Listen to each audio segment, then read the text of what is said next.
Hello, Councilmember Ernesto. Can we go ahead and test your audio, please? Just kidding. Oh, okay, I was like, oh no. All right, thank you.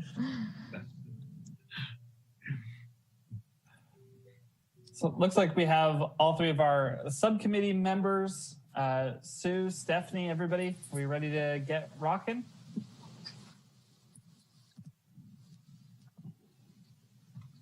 I'm ready. Okay, let's go ahead and call our subcommittee to order.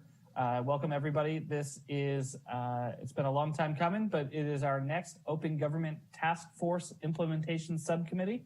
Do you want to go ahead and call the roll?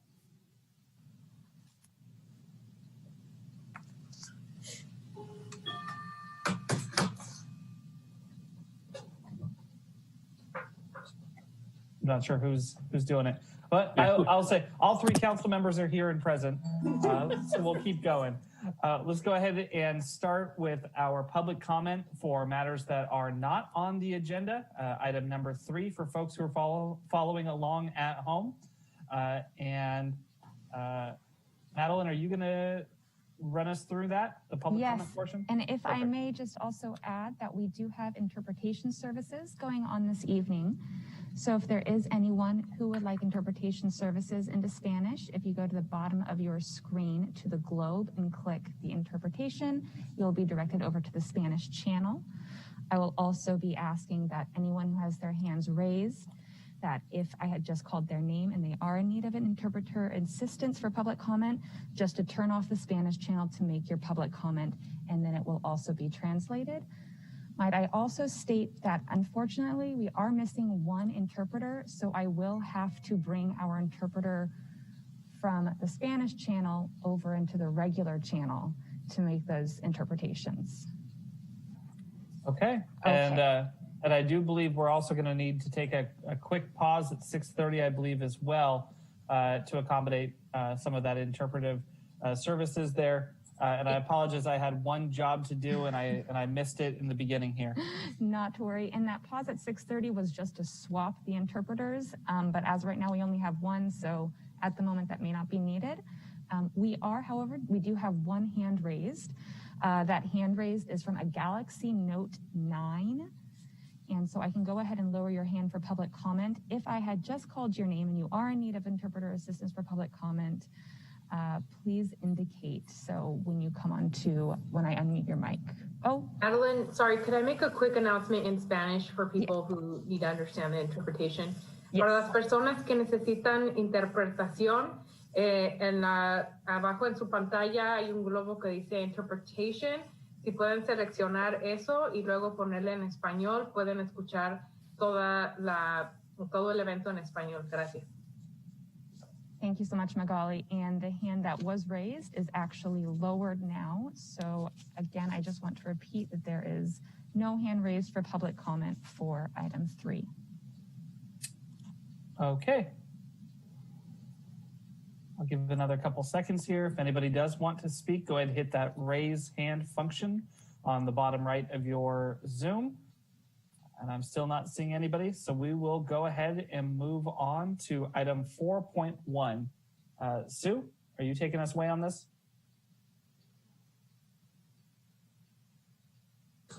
I am, if I can unmute myself, so thank you. I didn't know if you wanted to give any preface, but I will start by saying that this draft is, as you mentioned, this is a meeting is a long time in coming. We had a bit of a hiatus there, but we're back and full steam ahead. And this current draft of the ordinance is the result of almost a year's worth of work, certainly more than a year's worth of work, when we look at the work of the Open Government Task Force, the original task force, and the work that they did. And then on behalf of this subcommittee and current staff, it's been about a little more than a year of work at this stage as well. So what I intended, I prepared, it's a rather long PowerPoint, and I apologize for that, but I did want to have us walk through the entirety of the ordinance, because this will likely be the last meeting of the subcommittee before we take the ordinance to the full council. At this point, we're planning to take it to the full council, I believe, on December 1st. That is just a tentative date at this point, but that is the proposal. As I say, I'm gonna walk through the highlights of the ordinance, and I ask Chair Rogers, I'm happy to take questions as we walk through the PowerPoint, or if you would like me to get through the entire PowerPoint and then take questions, I'm happy to do it either way, whatever your preference is. Yeah, and I think one of the hallmarks of this committee has been as much participation as possible. And yes. I do, from having seen the documents ahead of time and the presentation ahead of time, I do know that you have it segmented into specific sections. And so perhaps if it works for my colleagues, we'll take a quick pause at the end of each to see if council members have comments and to see if the public has any comments as well. That's great. That I think works very well. And I also want to invite both Stephanie and Magali to interrupt or add anything that they would like to add as we're going through. So let's go to the next slide. And this is just a summary. I thought I'd give kind of a framework. We're going to look at the agenda requirements, in particular the timing requirements, but we'll also talk a little bit about the substance of the agenda under the new ordinance. We're going to look at translation requirements, both with respect to the agenda itself and with respect to the meetings. We'll then talk a little bit about meeting management and the minutes that come out of meetings.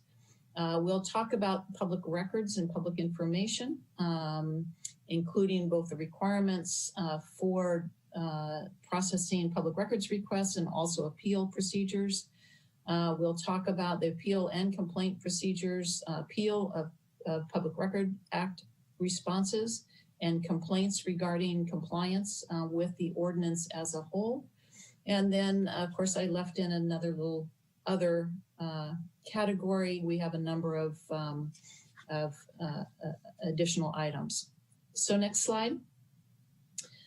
We'll start in with the agenda timing requirements. I'm going to look at the timing requirements for posting of the preliminary agenda, timing requirements for posting of supporting documents, timing requirements for the posting of the final agenda, and then look at some of the relief valves that give some opportunity to consider items that don't meet these requirements. So next slide. So as you know, the City Council does issue a preliminary agenda currently about a week and a half before each meeting.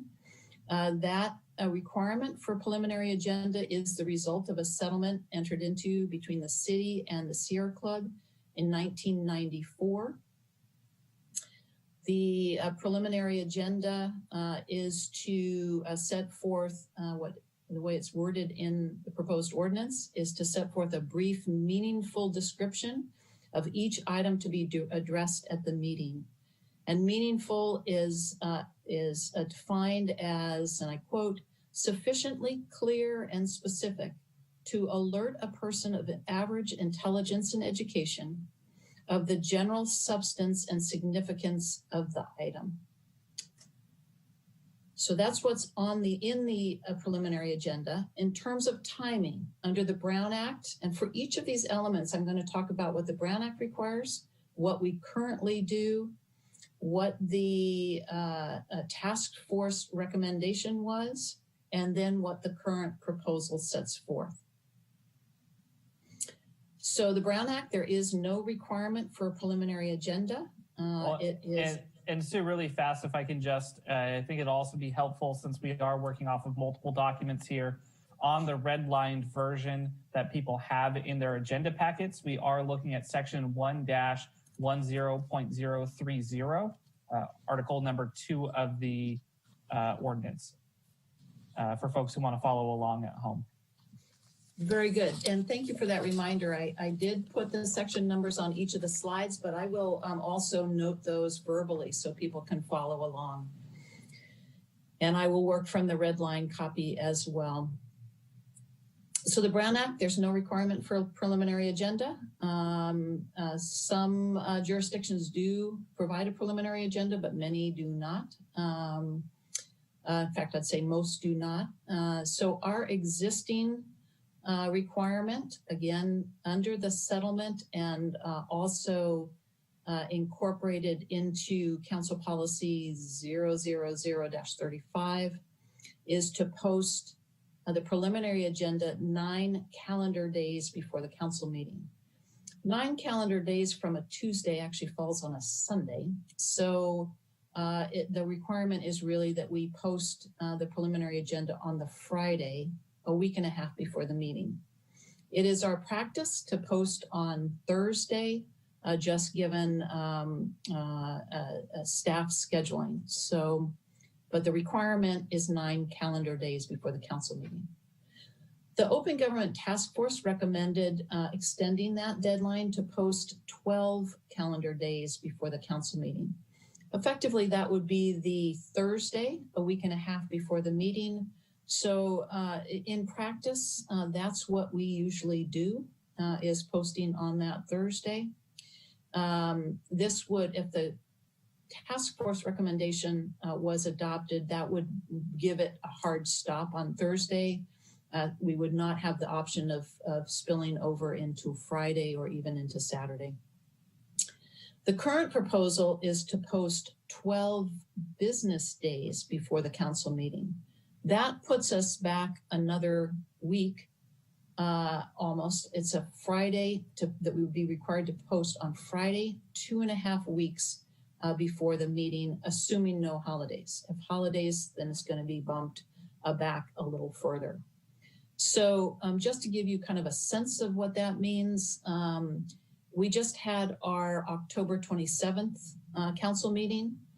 Under existing rules and practices, we posted the preliminary agenda on October 16th. If it was required to be posted on Friday, October 16th.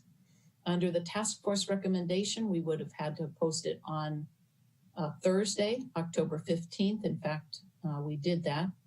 And then the current proposal in this ordinance would have us posting the preliminary agenda on October 9th.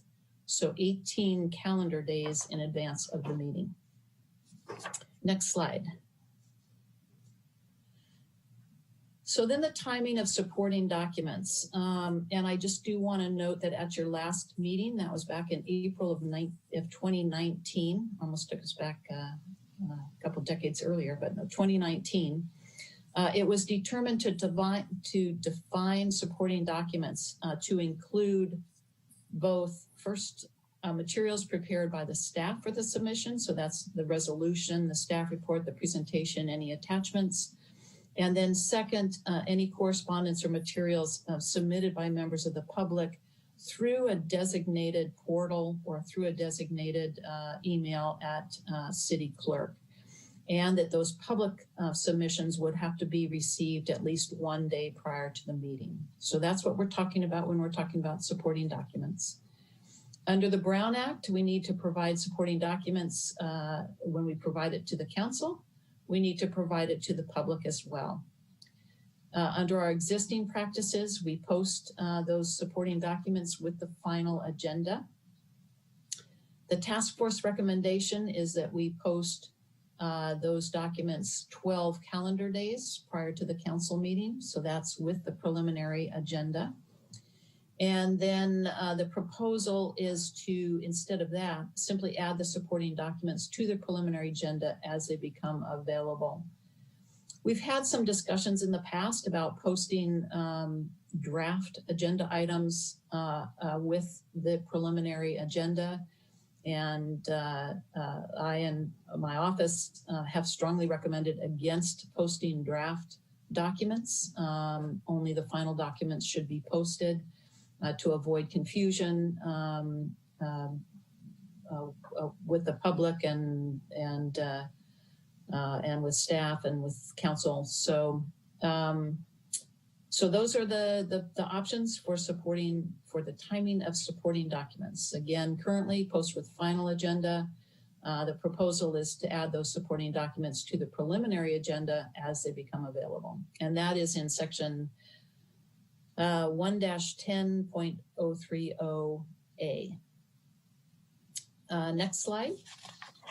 Sue, just to interrupt quickly for clarification, did you just mention the draft documents? Are you telling us now that you are going to be posting draft documents, or that was settled that you would not be doing that due to the confusion issue? We will not be posting any draft documents. So Okay. we'll only be posting of final documents, and under the proposal, they would be added to the preliminary agenda as they become available.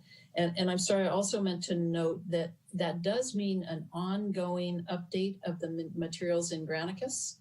So it isn't an increased workload on staff. Currently, everything gets posted at one time. This would mean it would be an ongoing process. It also means that folks are going to have to just check back on Granicus to see when materials appear. Thank you. And then the timing of the final agenda. The Brown Act requires that we post 72 hours before the council meeting. That is obviously statewide requirement and statewide practice. Our existing requirement is to post 72 hours before the council meeting. But again, our practice is to post, just as with the preliminary agenda, we post Thursdays rather than Fridays. The same with the final agenda. It's most often posted on the Thursday before the council meeting, with leaving the Friday as potential backup if there are issues.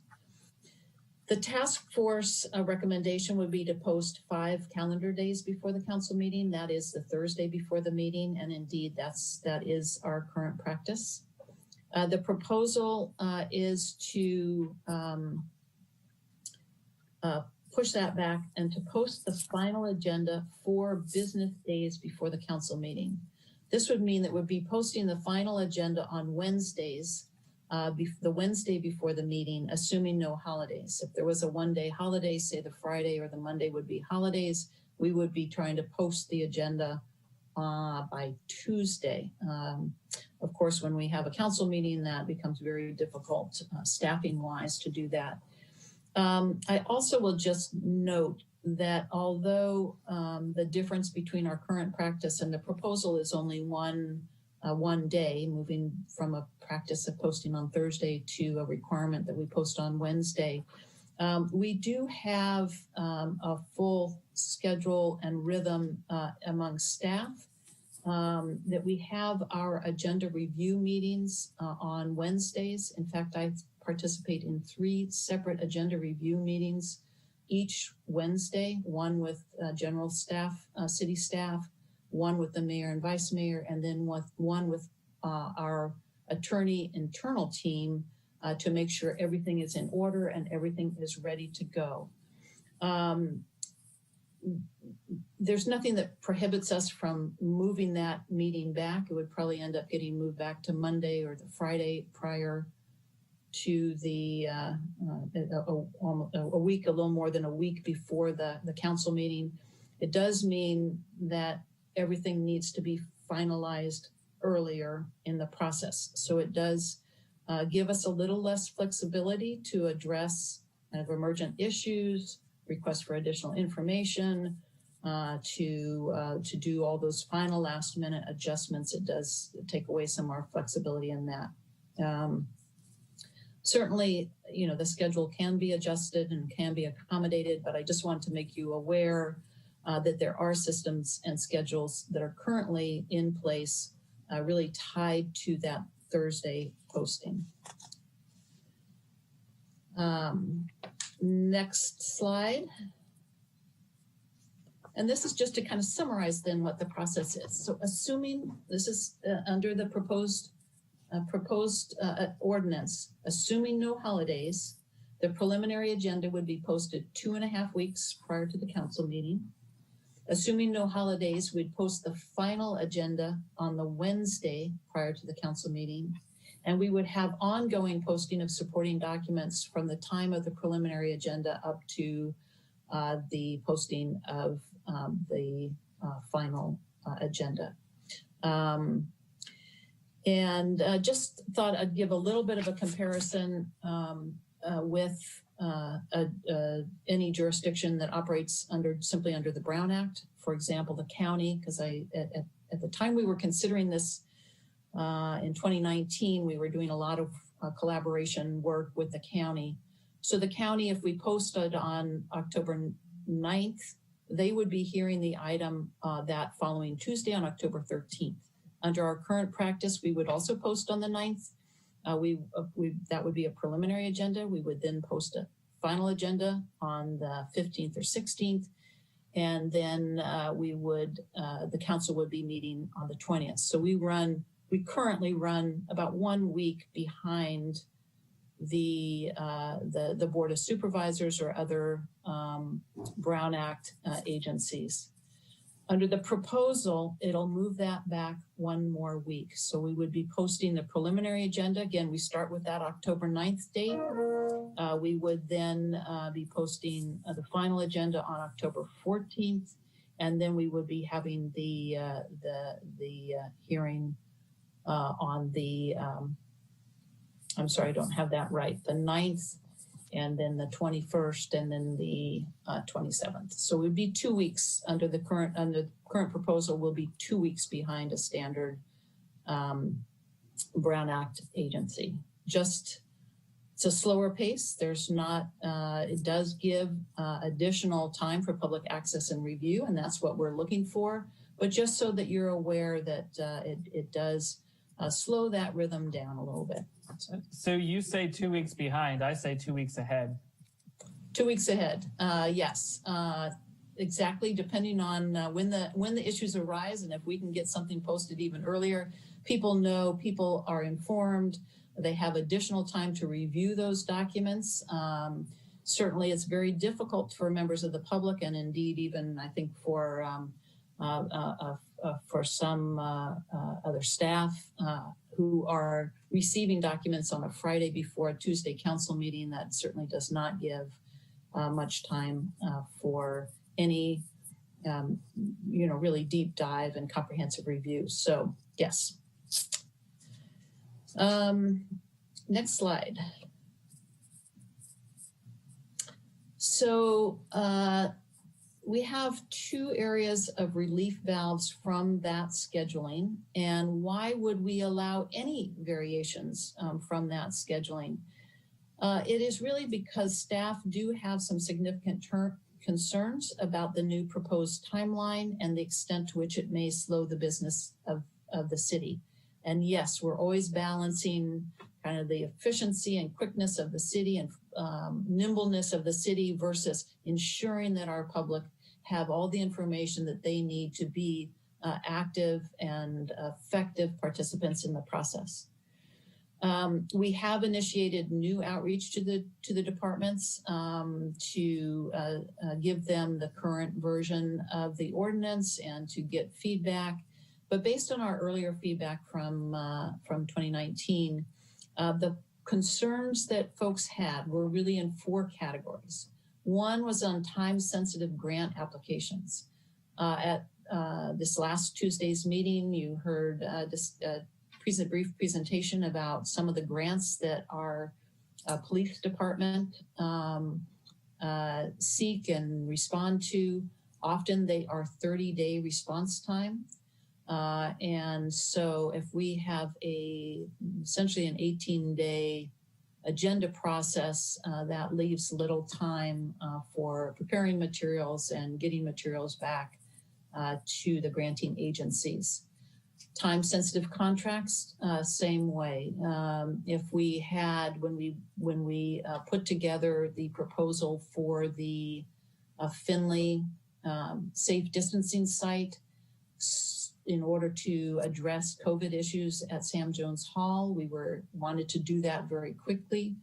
Again, this just slows it down a little bit for us to be able to do that if we have to meet all these time requirements. The other thing is time-sensitive emergent issues.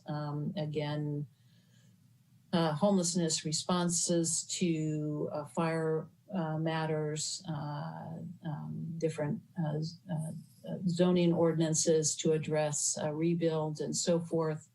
And then the need to coordinate with partner agencies. Again, just that difference in timing. I know we did notice that when we were working closely with the county on some items.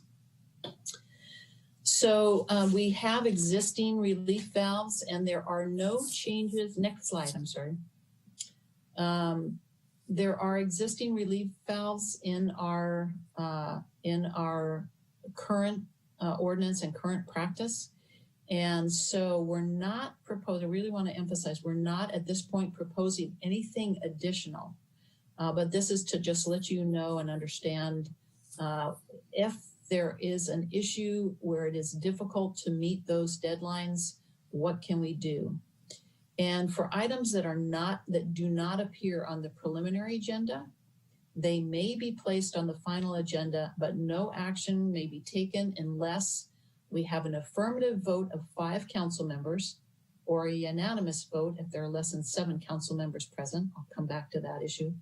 And that the council members, that vote is the council finding good cause. And next slide. Good cause is defined as the result of exceptional circumstances beyond the control of the council. Compliance with the 12-day requirement would impose a substantial burden on the city's ability to conduct its business or would result in prejudice to a private person. That language is all based on the language of the settlement, again with the Sierra Club back in 1994, and the language that is currently incorporated into our council policy 000-35. So no change to that. We currently very rarely use that process. When we do, it is a 2-step process. We put the item on the final agenda, but before the council starts discussing it, takes any action, takes any movement on that, they first vote. Council has to first vote on whether there is good cause to take up the item. Again, used very rarely. I do suspect that it may be used a little more frequently if we move back the preliminary agenda for the 12 business days.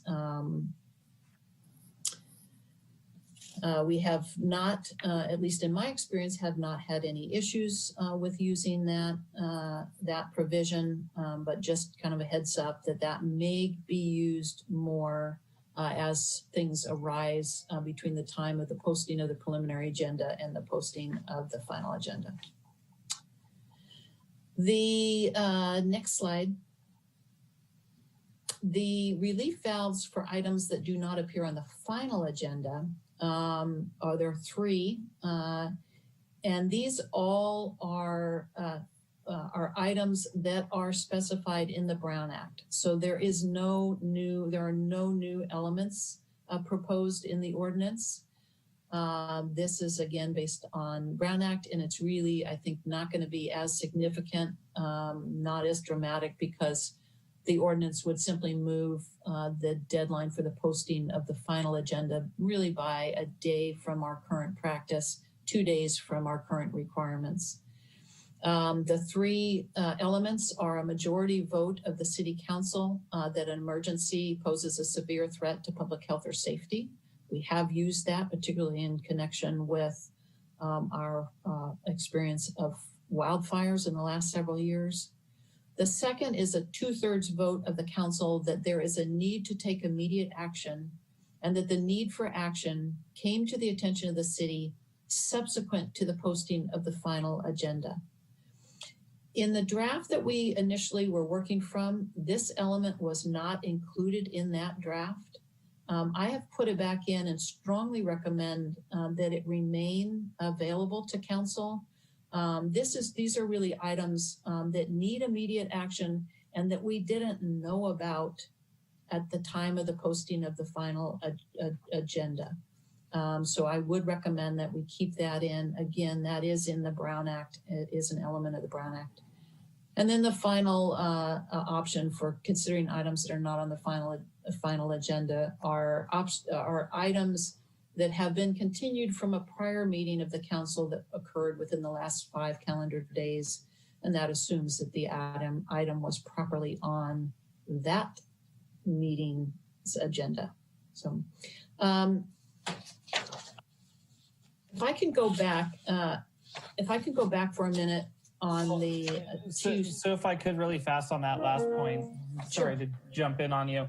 No. So continued from a prior meeting of the council occurring within the last 5 calendar days, right. With our new setback, the 12 business days for the preliminary agenda, business days, not calendar days. If we pushed forward an item, if we continued an item and didn't have a council meeting on the next Tuesday, because the preliminary agenda is 2.5 weeks ahead, it would be outside of this 5 calendar days, but not within when we would have posted the preliminary agenda. Right. So then you would be going back to the relief options from failure for a lack of posting on the preliminary agenda. So you would be doing that 2-step. Okay. Yeah, is there a good cause to take it up? Yeah. Okay, great. Thank you. Sure. And if I can go back, it'll be 2 slides back. I do want to raise this issue. This is a quirk in our current policy. So this has to do with the level of vote that's required to take action on an item that's not on the preliminary agenda, that is on the final agenda, but not on the preliminary agenda. It's an affirmative vote of 5 council members, or a unanimous vote if less than 7 council members are present. So it's an odd result. It means that if you have only 6 council members present, all 6 have to vote affirmatively to place the item on the agenda. Whereas if you have 7 council members present, you only need 5. So I think that is an odd carryover from when the settlement was first drafted. At that time, we just had 5 council members. So it was affirmative vote of the 5 council members, or fewer than 5 were there, a unanimous vote. So you may want to leave it with this odd result, or you may want to say, you may just want to leave it at the affirmative vote of 5 council members, or if less than 5 council members are present, unanimous vote. But I just wanted to call that out. It is just a little bit of an oddity. Well, let me make sure I clarify, Sue. So this was the language that was in the settlement that we are still subject to from 1994? Yes. Okay. What the settlement language is, and I will read it here.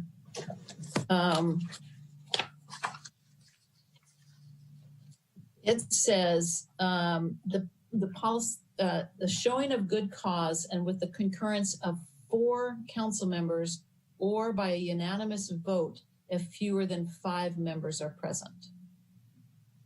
So it required a 4/5 vote, or if you had less than all 5 council members present, then it required unanimous vote. And so legally speaking, and I know that this is always a fun question for you, do we need to meet the spirit of that language, or do we need to meet the actual black and white outcome of it? Understanding that it was written for when we had 5 council members and not 7. Right. I would say we need to meet the spirit of that. So we need to have 4/5 vote of the affirmative vote of 4/5, or kind of the equivalent. If we only had 5 members present, you'd still need, you could do it a couple different ways. You could still say, if you have 5 council members present, you need all 5. You could say if you have 5 council members, you need 4. You're always going to need 4. If you have 4 council members, you're going to need 4 affirmative votes just by operation of how the council operates. So, okay, I'll put a pin in that, and when we stop to get feedback from council members and the public, I'll specifically ask for people to address that. That would be great. Okay, so we can move forward now to the additional agenda matters, and then we'll be done with the agenda.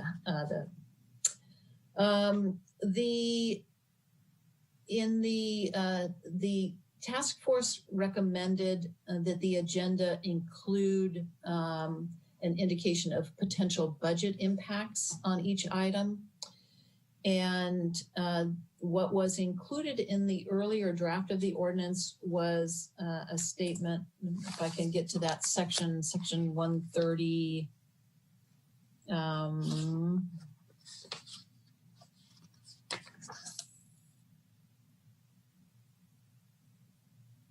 Sorry, I have A and B. I'm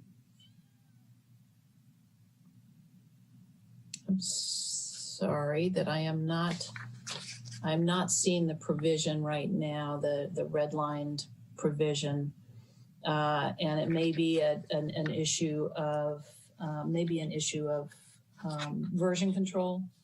But what the ordinance had provided in an earlier draft was to include a statement of financial impacts for each item in the agenda language, the little summary. And Sue, I think it is section 1-10.030 subsection A in that paragraph. Yes, it says agenda shall specify for each item of business any potential financial impacts. Yes, thank you very much. I sure thought I had seen it in there, and I actually had the citation correct, but thank you for seeing that.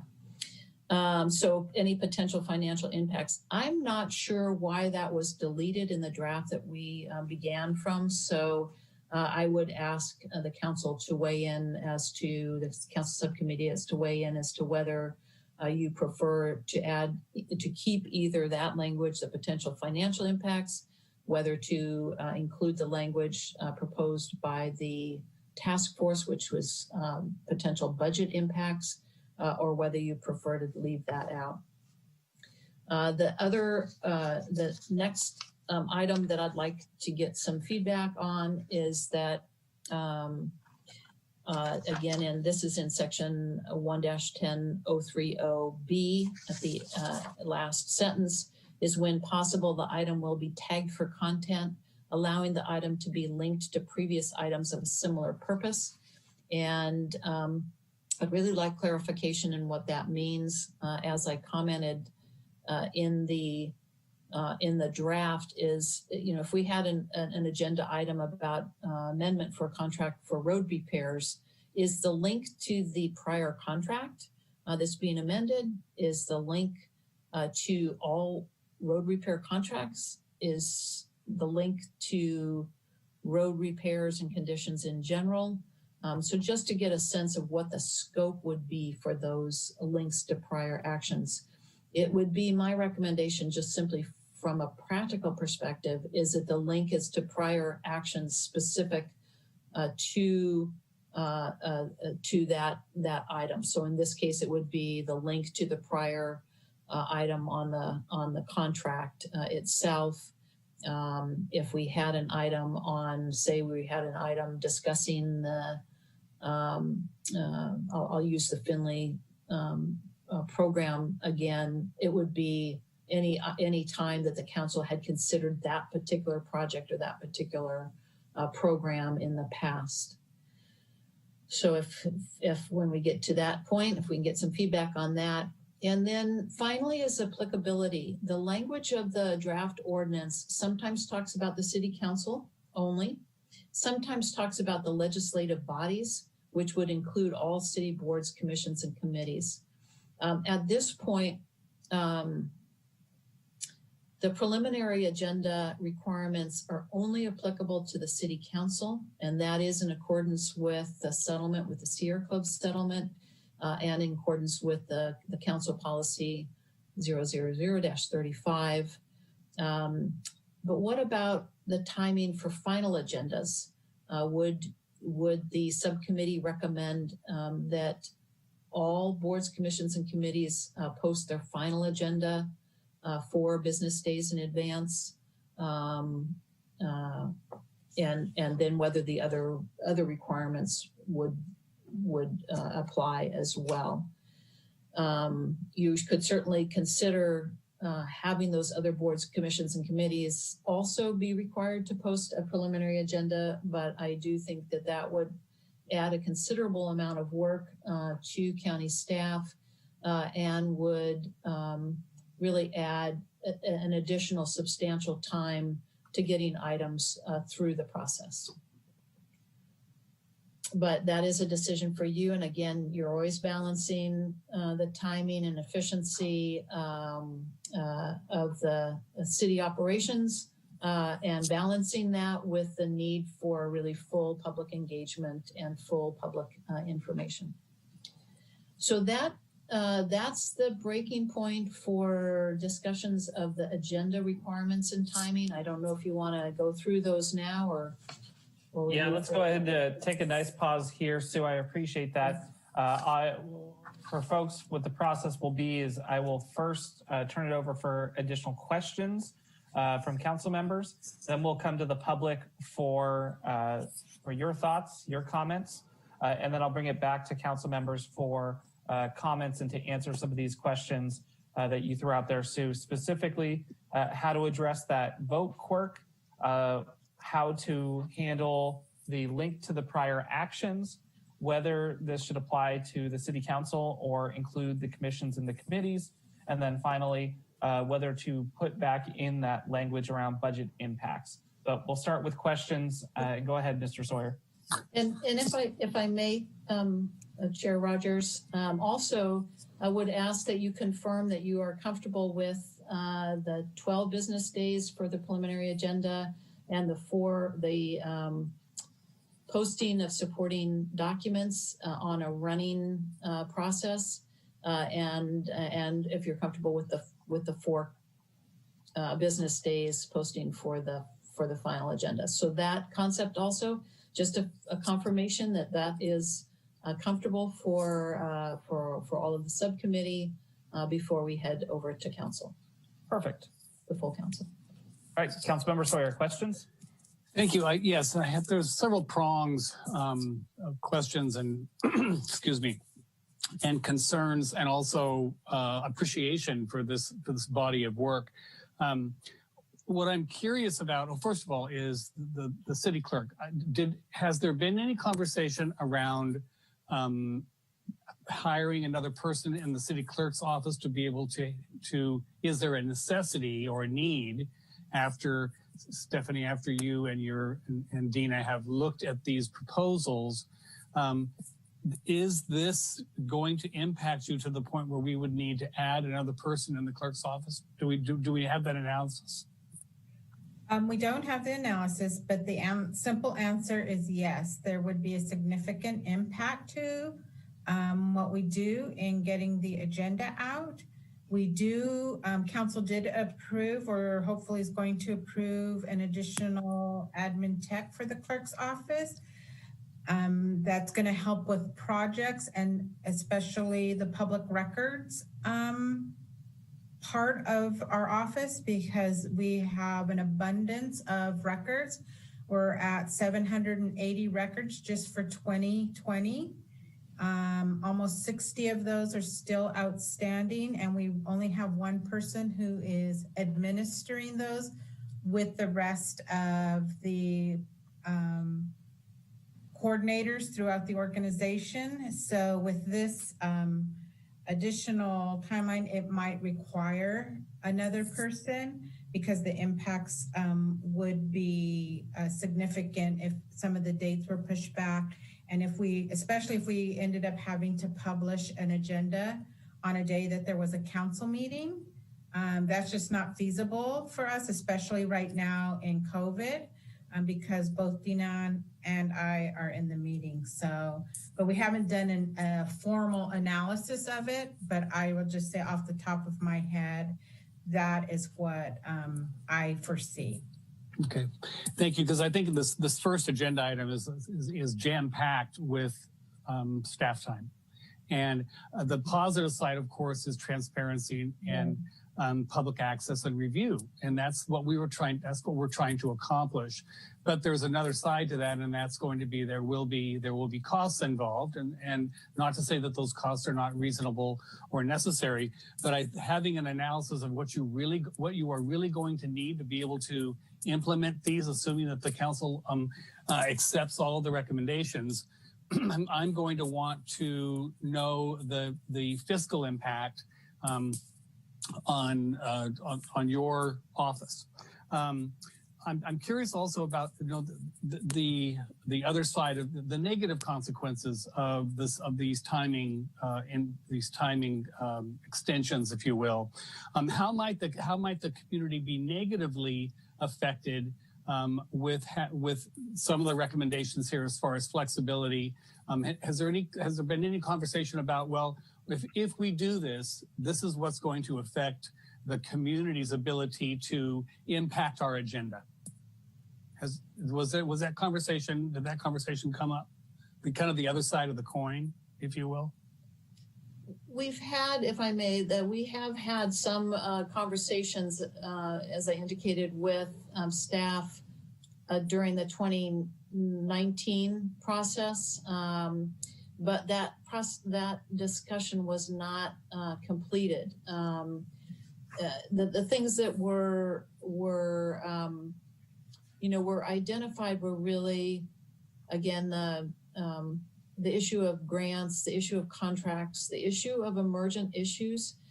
And I guess that's really where the area is with the emergent issues of being able to respond and take action quickly on items of concern.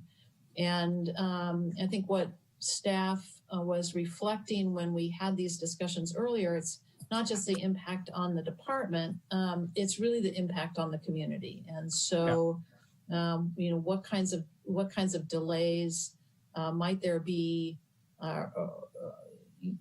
if we're looking at requiring the posting that early. And I do think that we might end up using that,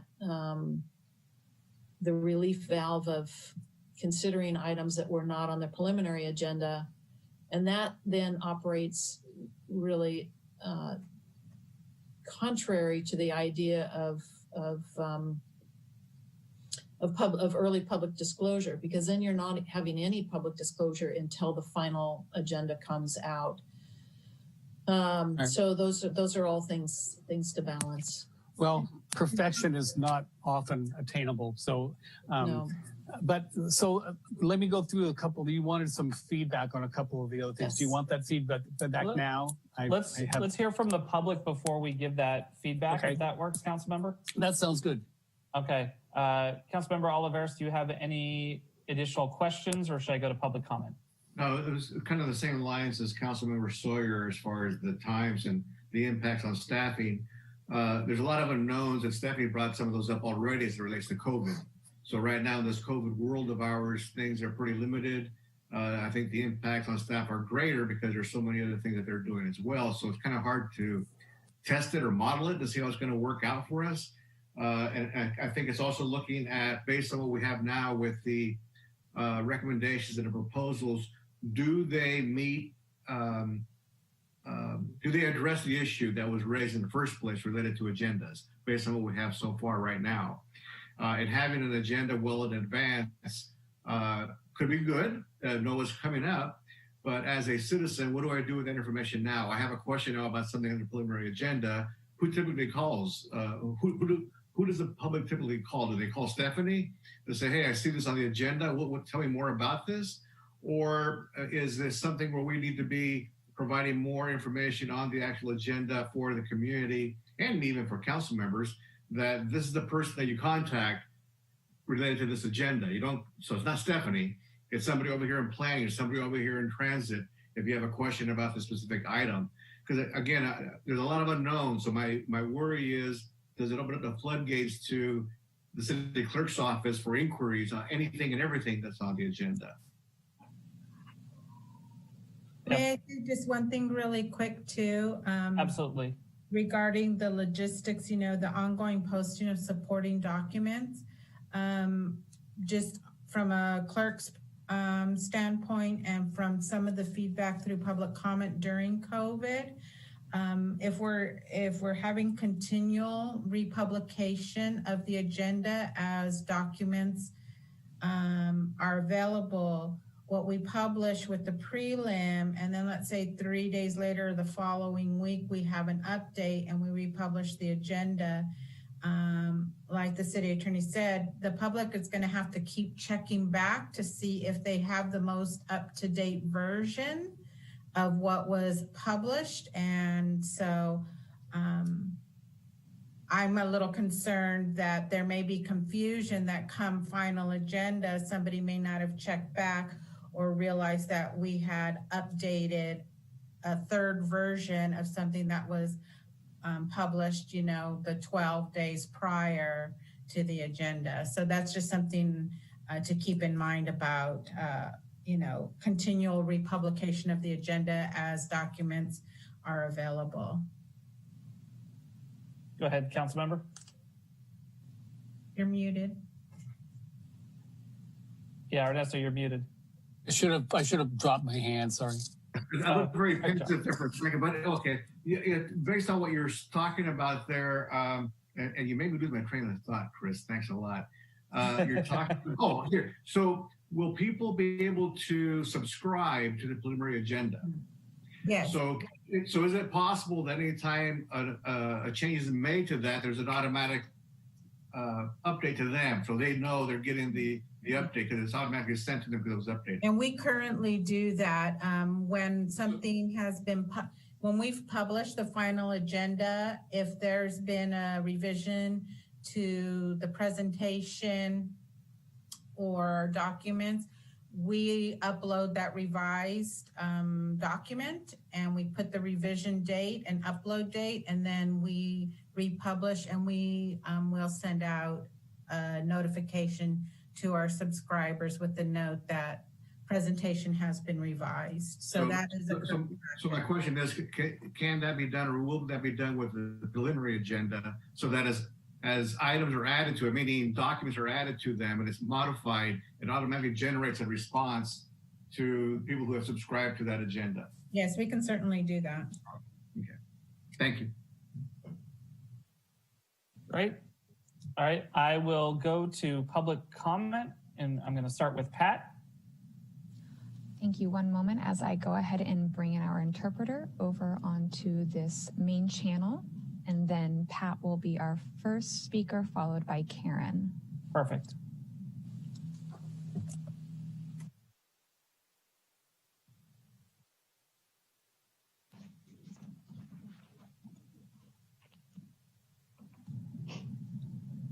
Pablo, we have you here. Can you hear us? I can hear you. Wonderful. Thank you. One moment while I bring up the timer.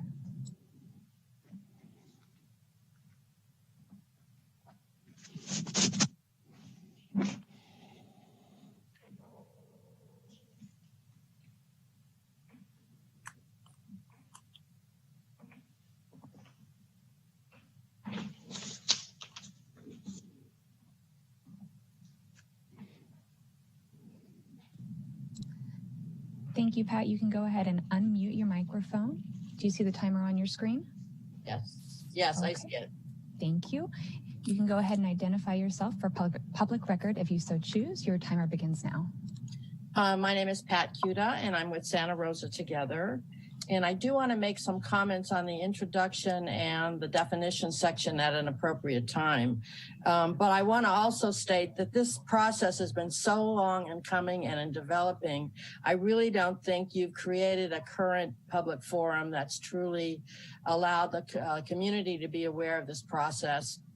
can weigh in. As far as the section, I really want to support the idea of adding appropriate subcommittees to the requirements. I want to support that the language do include financial impact with some kind of definition of what that means. I strongly feel that the time extensions are important. The extra time will allow us to create not only public awareness, but public engagement and participation. Now with direct district representation, it will allow city council members to have the time to garner input from their own constituencies and truly represent the community's input, which this extra time will allow. Thank you.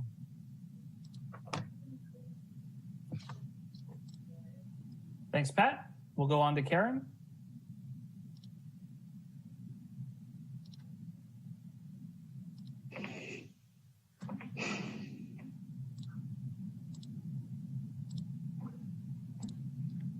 Karen, you can go ahead and unmute your microphone. Are you? Thank you. Oh, okay, wonderful. And do you see the timer on your screen? I do, thank you. Okay, you can go ahead and state your name for the public record if you so choose, and your timer begins now. Sure, thank you. Hi, my name is Karen Weeks, and I was an original member of the Open Government Task Force. And I'm not sure, Mr. Rogers, if the public will have time to comment on each section. I'm hoping that's true. But let me just quickly say thank you to everyone for getting it to this point. It's been a long 6 years since we originally went to council.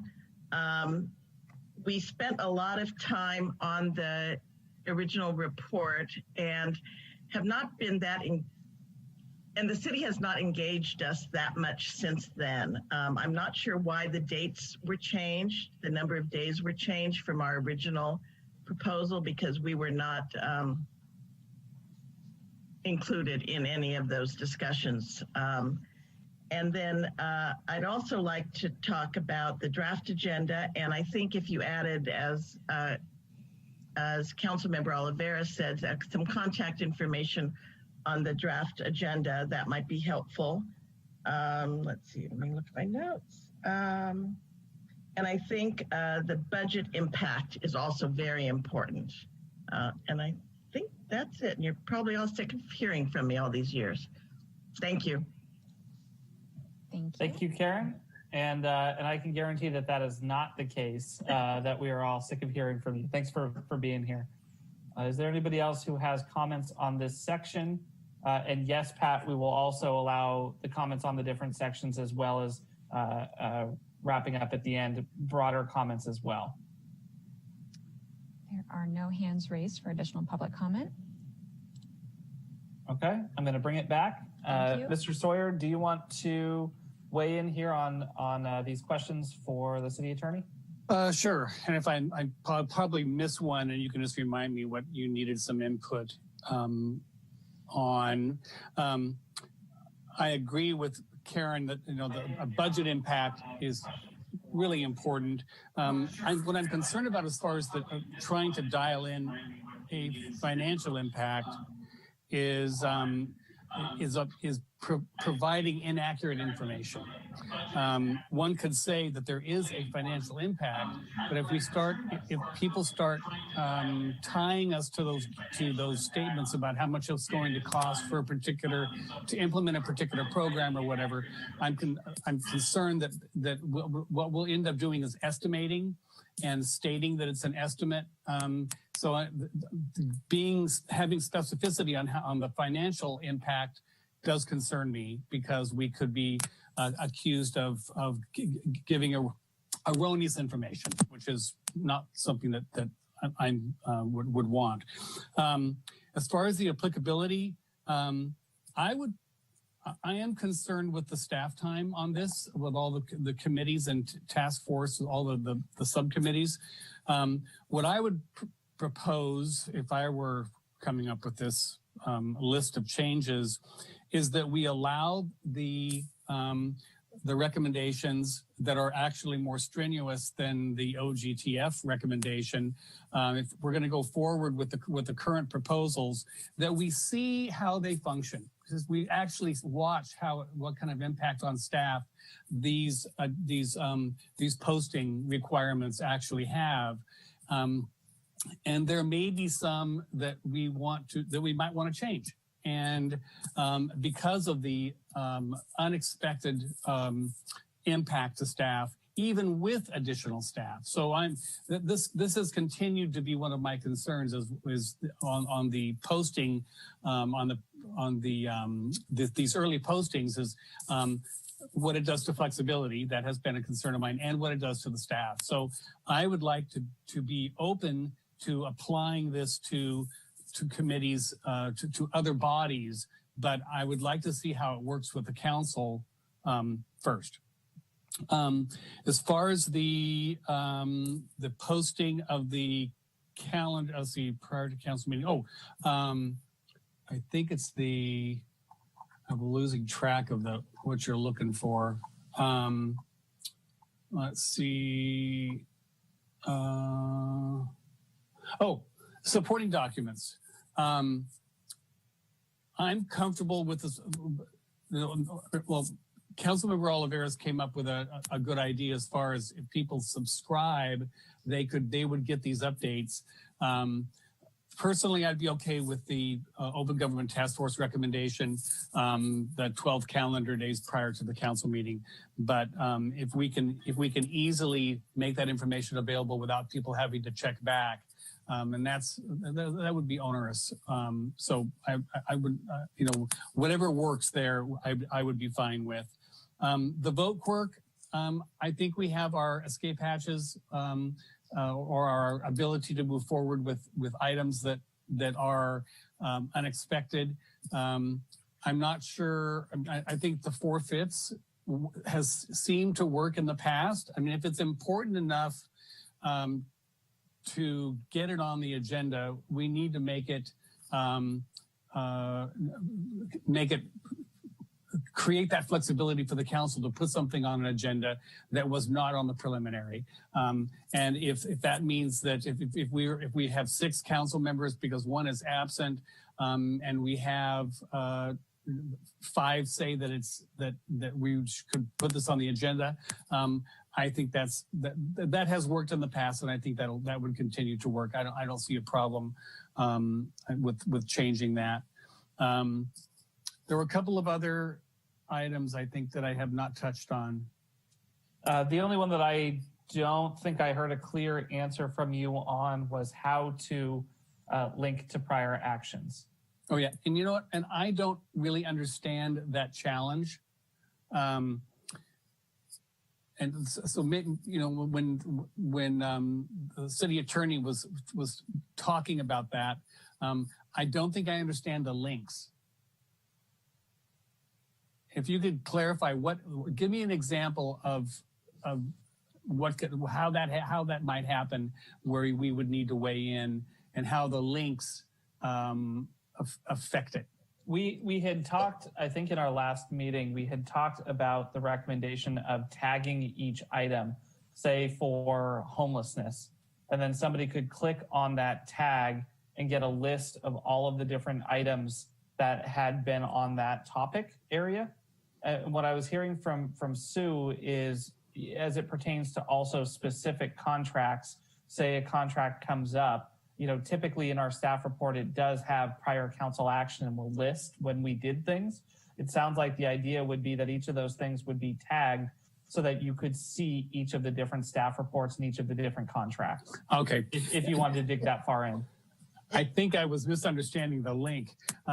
My concern, given the nature of our website and how it functions or does not function at times, managing that, if that could be managed, I think that would be a helpful element to have, so that it would create more information and more clarity about why that item on that agenda on that day, how that is linked to other agenda items that we have discussed in the past. If we can make that happen with our website, where it truly functions well, I would be in favor of that.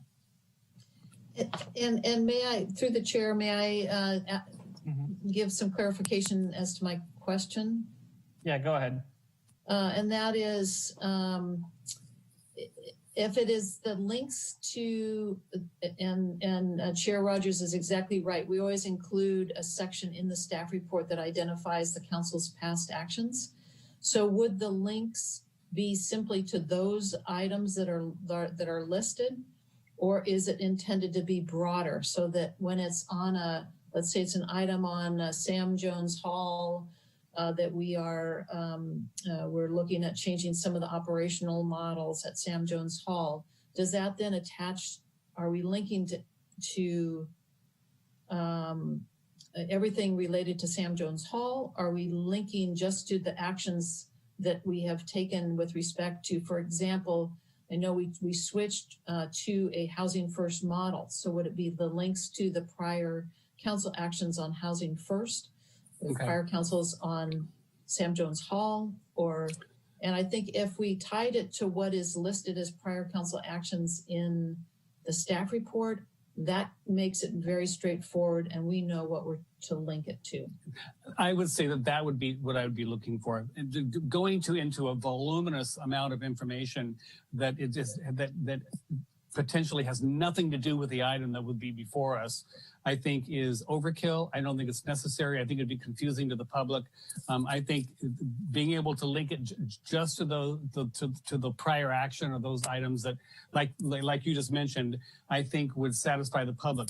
The way I'm looking at this document is, or this proposal is, I believe it's going to evolve over time. There will be things that potentially are completely unworkable, potentially, that we would need to discuss in the future. And there will be things that we would like to add and enhance this document. So I think it's going to be changing over time, and technology is going to change and people's needs will change. If they really want to dig in, they have that opportunity, but I don't think it needs to be linked other than the prior action or that particular subject matter. Okay. Councilmember Olivares. Thank you, Mr. Chair. So yeah, starting with the financial impacts, I think that's where we're starting. Yes, I think we need to continue that, or we need to make sure we do that. But saying that, speaking to this specific item and this new ordinance, I would expect that with this item when it comes to council as well, because there's going to be some financial impacts in implementing this. So to how prepared are we going to be to talk about this at our council meeting about what these impacts are going to be? And there may be still a lot of unknowns that hopefully think we get clearer as we go through this this evening. The prior impacts, well, and again, just the application, I agree with Councilmember Sawyer. I think council first, let's see how this works for us, figure out the tweaks, and then see what's the next logical step. I mean, just like anything that we do, you know, it's not gonna be perfect the first time. We're trying to do the best that we can, but there may be some glitches along the way, and I think we need to address those. And I think right now, of primary importance is the council's work. And if we can apply this to other boards and commissions, good. We'll do that when we're ready to do that from my perspective. Supporting documents that are included, that are going to be added on again, what I mentioned before about a subscription. And I think it will also serve to encourage people to subscribe to the different platforms and documents that we have available to them. And I think it'll be a little bit of a learning for them that there's so much value in doing that, and hopefully they'll take advantage of that. And the same thing applies to the links of prior actions. I think there needs to be a nexus to the item that we're hearing about at the moment. And again, and also a learning opportunity for the community about how do I go onto the city's website and do a full search on what we're doing with homelessness. So it'll require us to check to make sure that our system has all those documents available that are readily available for someone who's doing a search. But for this purpose, I think having that nexus to that prior action would be probably just enough to get us by for now. And Sue, again, was there another last piece of this? The vote quirk, and then yeah. whether you're good with the calendar. No, I'm good with that. I support what Councilmember Sawyer brought up in his conversation. Perfect. Thank you, Councilmember. So Sue, for me, I say on the vote quirk issue, meet the spirit of the lawsuit. And so if that means that with 7 council members, if somebody is absent, that we end up still needing that 5, I'm fine with it. Just meet the spirit of the lawsuit and understand that that was written when we had 5 council members, not 7. I'm okay with what my 2 colleagues said for the linking on the prior actions. I think that that makes a lot of sense. For the budget impacts, I absolutely think that we should still have that in there. And actually, for me, what is more important than the actual number for the budget is whether or not it was in the adopted budget by the city. That we do a very robust outreach on our budget. We spend a lot of time walking through it. And then a lot of these items that'll be coming before us, it'll be good for the public to know how much it costs, but also to know whether or not we had previously budgeted for it and whether we're pulling from our reserves or whether it was identified in the budget process. So I'd like to see that included in that as well. I would prefer to have this apply to many of our commissions, including the Community Advisory Board and the Planning Commission. I think that that early notification is just as important on those development projects. And in fact, with a lot of the streamlining that we've done, we might not even see them at the council level. But I do hear from my colleagues that they want to try this first and maybe come back. So perhaps we can keep this on the agenda for a discussion sometime down the road after we see how it has applied at the city level. And then, yes, Sue, I am good with the calendar that you laid out on the business days, 12 business days for the preliminary, 4 business days for the final, as well as posting those documents as they become available. I do think that that'll be helpful for folks. With that, do you want to take us through our next section?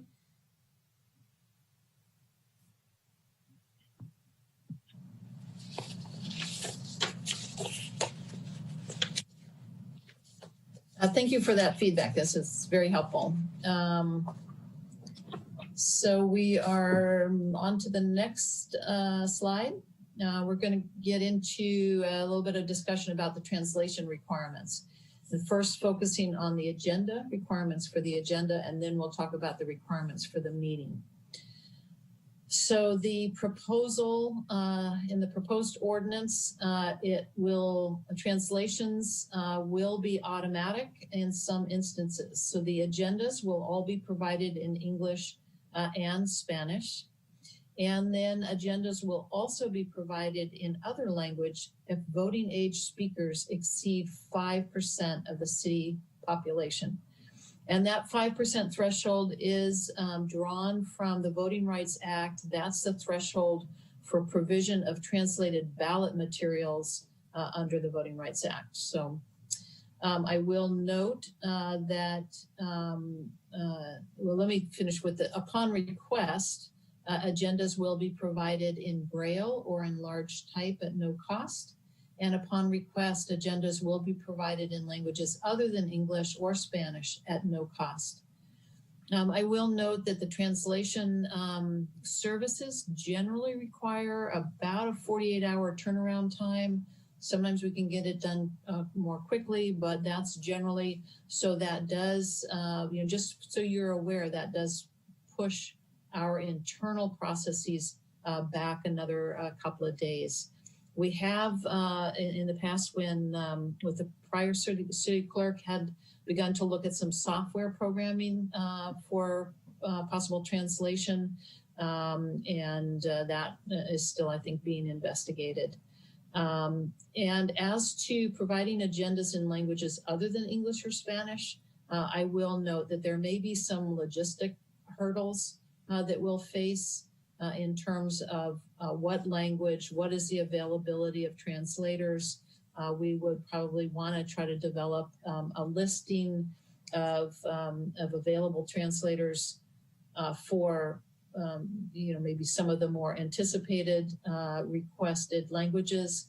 But of course, there are many languages spoken in our community, and we may or may not be able to find translators for everyone. Next slide. This is for the timing of translations. The ordinance does not specify any deadline, or at least does not clearly specify any deadline for the request for a translated agenda. And just a note, we're in section 1-20, 030. No, I'm sorry, that should be 1-10. That's a typo there. 030 I and K. I through K, I think. So the language appears to require that after a request, translations are provided for Braille or enlarged type 3 days before the meeting, and for languages other than English and Spanish, 2 days before the meeting. Again, English and Spanish will be included. The agenda will be produced in both English and Spanish from the get-go. So I would suggest that the timing requirements be clarified, and that the ordinance specify a deadline for requesting the translation of the agenda into a language other than Spanish, again, just simply for logistics. And I leave that to the subcommittee as to what that timing should be. I would actually suggest probably maybe a week notice for translation into other languages other than Spanish, but again, that is up to you. The next slide. This is the translation requirements for meetings. Currently, we do provide telecommunication devices for speech and hearing impaired, and that is continued in this proposed ordinance. Currently, we provide Spanish translation at meetings at staff's determination. So that is a discussion generally. It is not, we do not provide Spanish translation at every meeting currently, but it is with meetings where there are items of particular strong community interest. So you may want to consider whether you want Spanish translation at every meeting or not. I will note that in terms of translations of individual public speakers, we do not currently provide translators for individual speakers. They do provide their own translators. Often I've recognized it as a family member that does that translation. Not always, sometimes a private translator. And I do want to note that we do provide, in accordance with the Brown Act, any public speaker requiring translation is given a double time. So if the time limit, standard time limit is 3 minutes, people needing translation will be given 6 minutes. The idea is that is the equivalent, given that it needs to be said in, say, in English and then in Spanish or another language. And then the proposed ordinance provides that the final closed caption will be available in both English and Spanish. And next slide.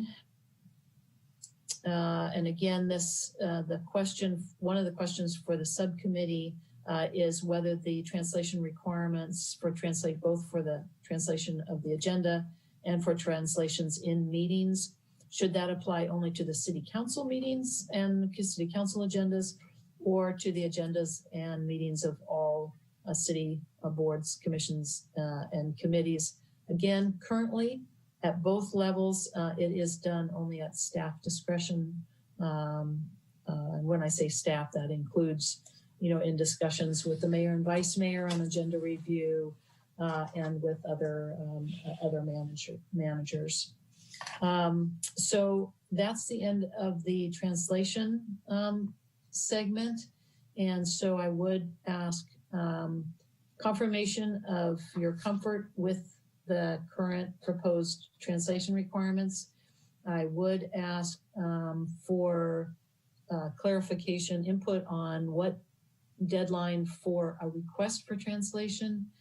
And then, whether you are comfortable with current practice or whether you want to require a translation in certain circumstances, and then whether those requirements would apply to City Council or to all boards and commissions. Great, thank you. Councilmember Oliveros, do you have any questions?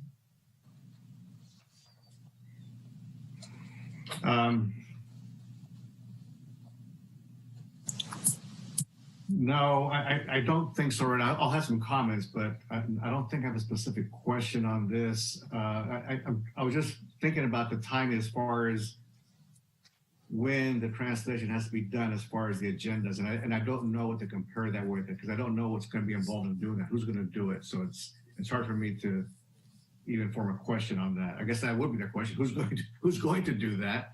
And again, I don't know what's possible, so it's just difficult for me to opine on that. Do we have an answer on that? Who does the translation? Sure.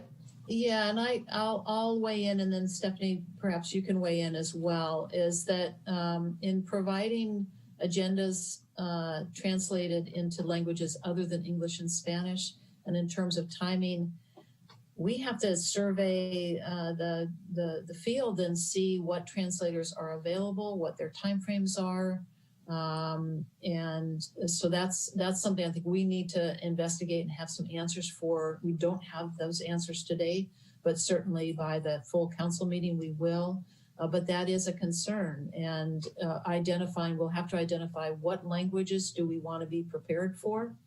Where are the translators? What are their availability, and what are their timeframes for translating? Sometimes a 10-page agenda, or even more. So it is difficult to estimate what level of notice will require, and that it may vary depending on the language that is requested. Some translators may be readily available. For other languages, it may not be. So, and Stephanie, I don't know if you want to add to that. Like Sue said, I have a translation services mapped out yet, but in initial research for translating just the agenda into Spanish, there's like a 3-day turnaround. And, as you know, some of our agendas can be anywhere from 8 to 15 pages long. And so they would require a 3-day turnaround. And so the impact for us is if we're publishing that translated agenda on, let's say, the Wednesday, we actually have to finalize the agenda the previous week, so that we can get that to the translator for them to get it back to us by the time we publish the agenda that Wednesday. So it pushes back that deadline for staff to finalize their items, so that we have a complete and final agenda, actually, at least 3 days before we publish, so that we can get that back in time. But our initial research, I think, showed that the request was at least 3 days especially for the larger agendas. It may be shorter if we have a 5-page agenda, but on average, I think we have anywhere from an 8 to 10, 12-page agenda every packet. So. Yeah, so, and we're only talking about the actual agenda, not any supporting documents, correct? That is the intent here. And supporting documents that are available online, is there the ability online to have things translated just on your own? Like if I took a document, can I do that? I know you can do that with web pages. Is that possible with documents for somebody to do that? I don't know. Just a question out there. I don't know if there's an answer to that yet. And I'm sorry, go ahead, Stephanie. I was going to say, some documents, the public can download those and take them somewhere to translate, but I don't think our website will translate it, because it's not actually a web page. Right. So like it wouldn't be able to do a PDF document, right? Yeah, I get that. And Sue, speak more to the, you mentioned some statute, I'm not sure if it was, related to the providing translation in languages of voting age speakers exceeding 5%. Where did that come from? Sure, that came from the Voting Rights Act, which requires that if a community has more than the threshold is 5%. So if you're 5% or over of speakers who speak primarily their primary language is something other than English, then you need to provide your ballot and your ballot materials in both English and in that other language. So there are communities, for example, in San Francisco, I forget how many languages they translate all of their ballot materials, but it is specific to ballot materials. It does not, that law does not apply to agenda materials or other materials in local government other than election materials themselves. Okay, well, I'm going to be pushing back on that one because we serve more than just voters in our community. We serve all the people in Rosa. Sure. So I want to look for a different method of identifying what the threshold is going to be.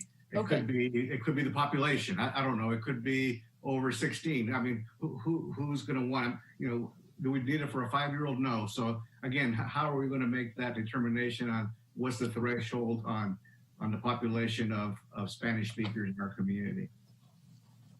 Sure, and to clarify, for Spanish, we're going to, under the new ordinance, we would be publishing the agenda in Spanish automatically.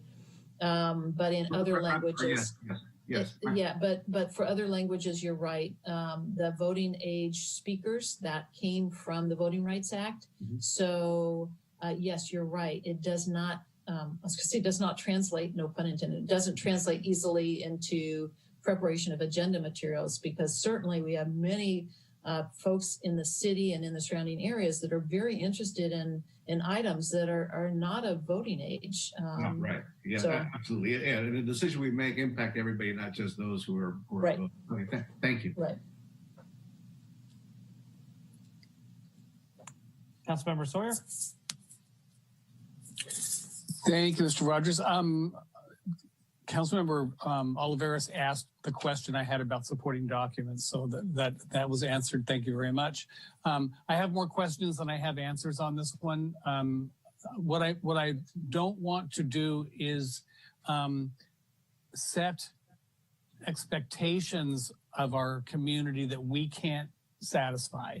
So if we have difficulty if there is difficulty in finding translators for certain languages, I think we need to know that up front, so that, again, one thing that I hate to do is to disappoint people with expectations, say we're going to do one thing and then not do it.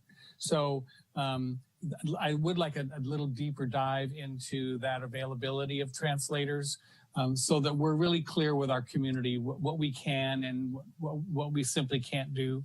But that's where I am right now. All right, thank you, Councilmember.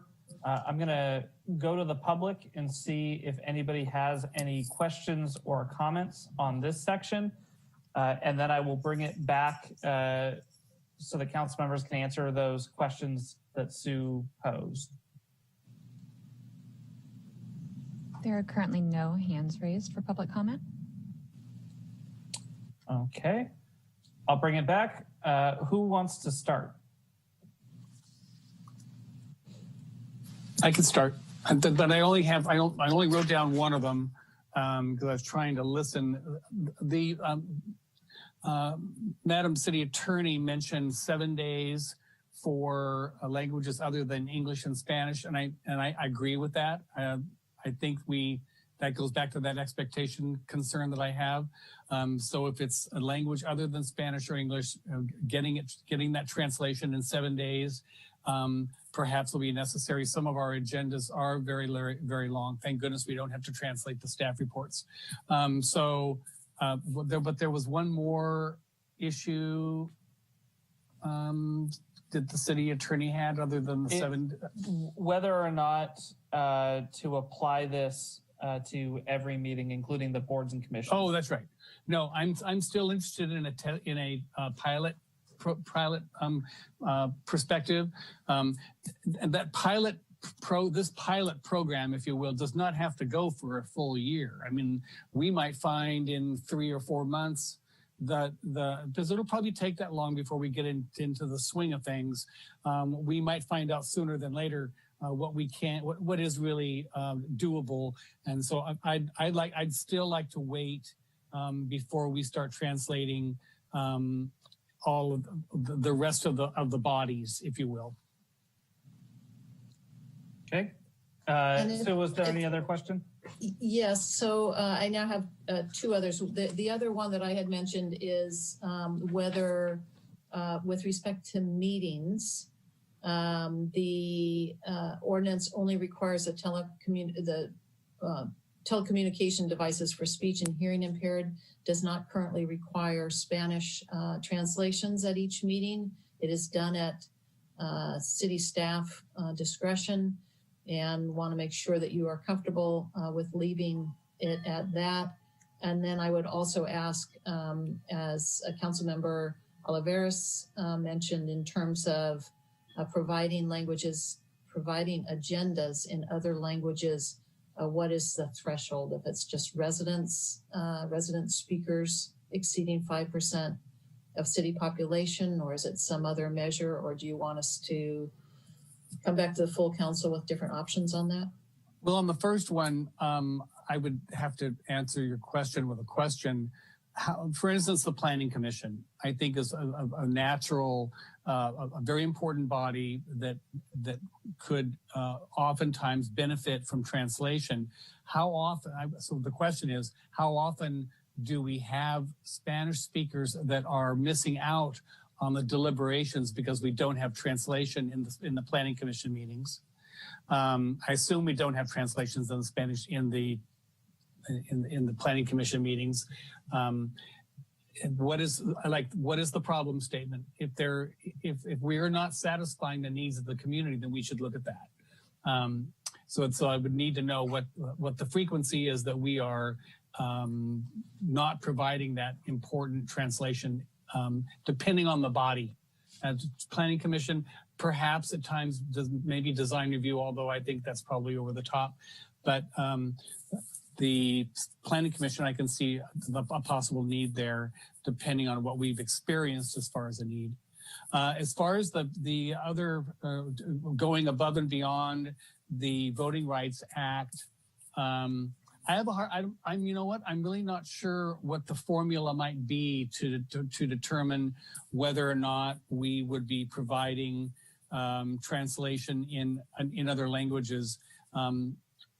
Again, that's kind of an issue around expectations and perhaps even history. Do we have any sense of how often we are denying some of our community the information they need to know what the council is making decisions on? So I'm not sure. I'm not sure I'm comfortable with the Voting Rights Act around this issue. I have been in disagreement with some of that act in the past. So I don't think it's I don't think it should be looked at as a governmental Bible. So I would need more information to know where to go with that. I'm at a loss. Can I just add one really quick clarification point? I just want to make sure all council members understand that as Zoom currently is in its current functionality, we don't have a mechanism to find out how many people are listening on the translation side. So I just wanted to make sure that you all understood that part. So it's going to be really difficult to gauge how many people are on there. So. Well, Zoom complicates just about everything. So I'm not surprised, but I appreciate that clarification. All right, Councilmember Olivares. Thank you. I don't know if it compares to the chicken and the egg thing either, but here's the thing is some may not be engaged because it's useless for them because they know there's nothing there for them. So I go, right? But if I knew that you're actually doing that for me, I might go. I might start listening in and paying attention. So I think that's the issue. It doesn't matter how many people are on Zoom checking it out, and they're doing it because they know that it's there.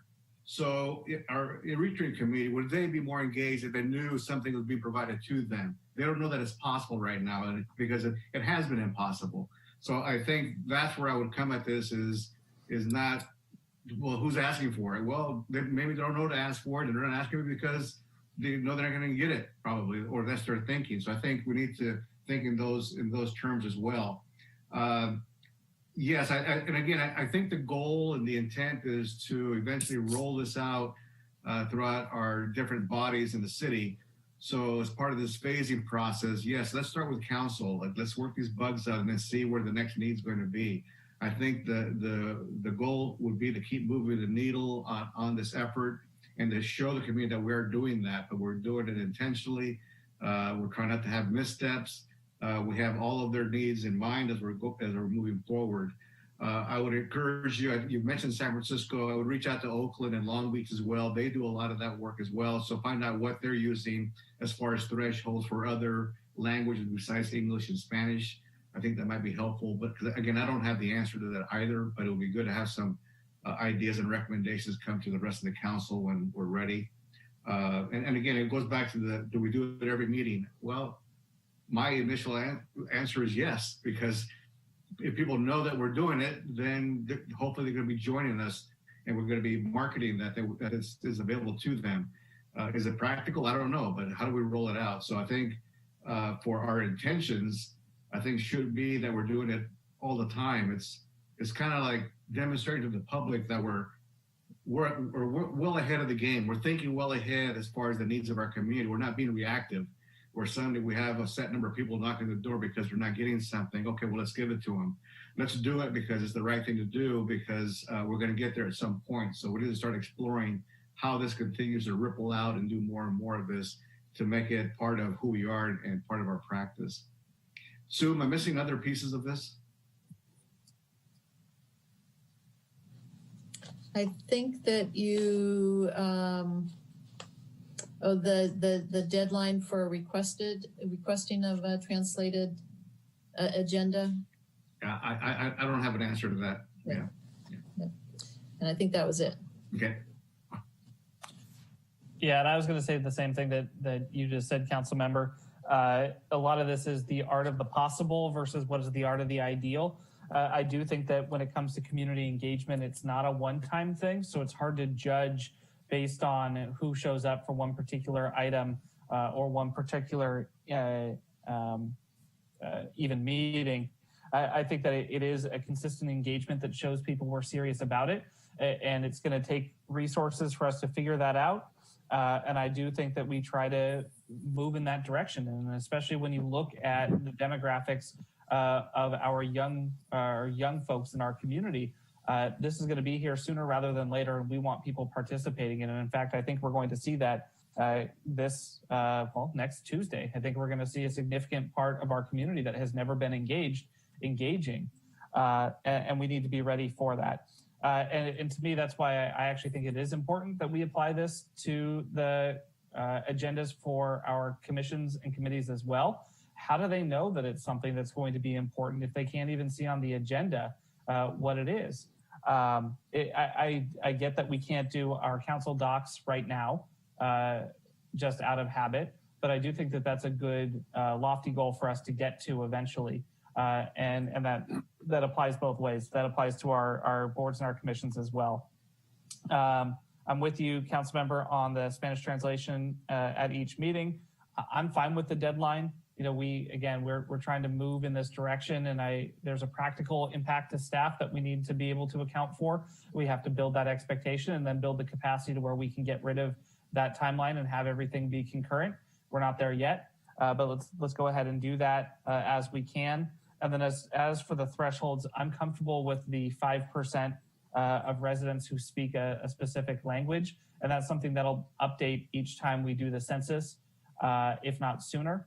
And that seems to me like as good of a threshold as any that we can come up with right now for participation within our community. Did you get what you need on that section, Sue? She's muted. All right, Trying to unmute there. Yeah, Yes, if you want to did. go on to the next, I think we're good. Okay. The next section concerns meeting minutes and management. The meeting minutes.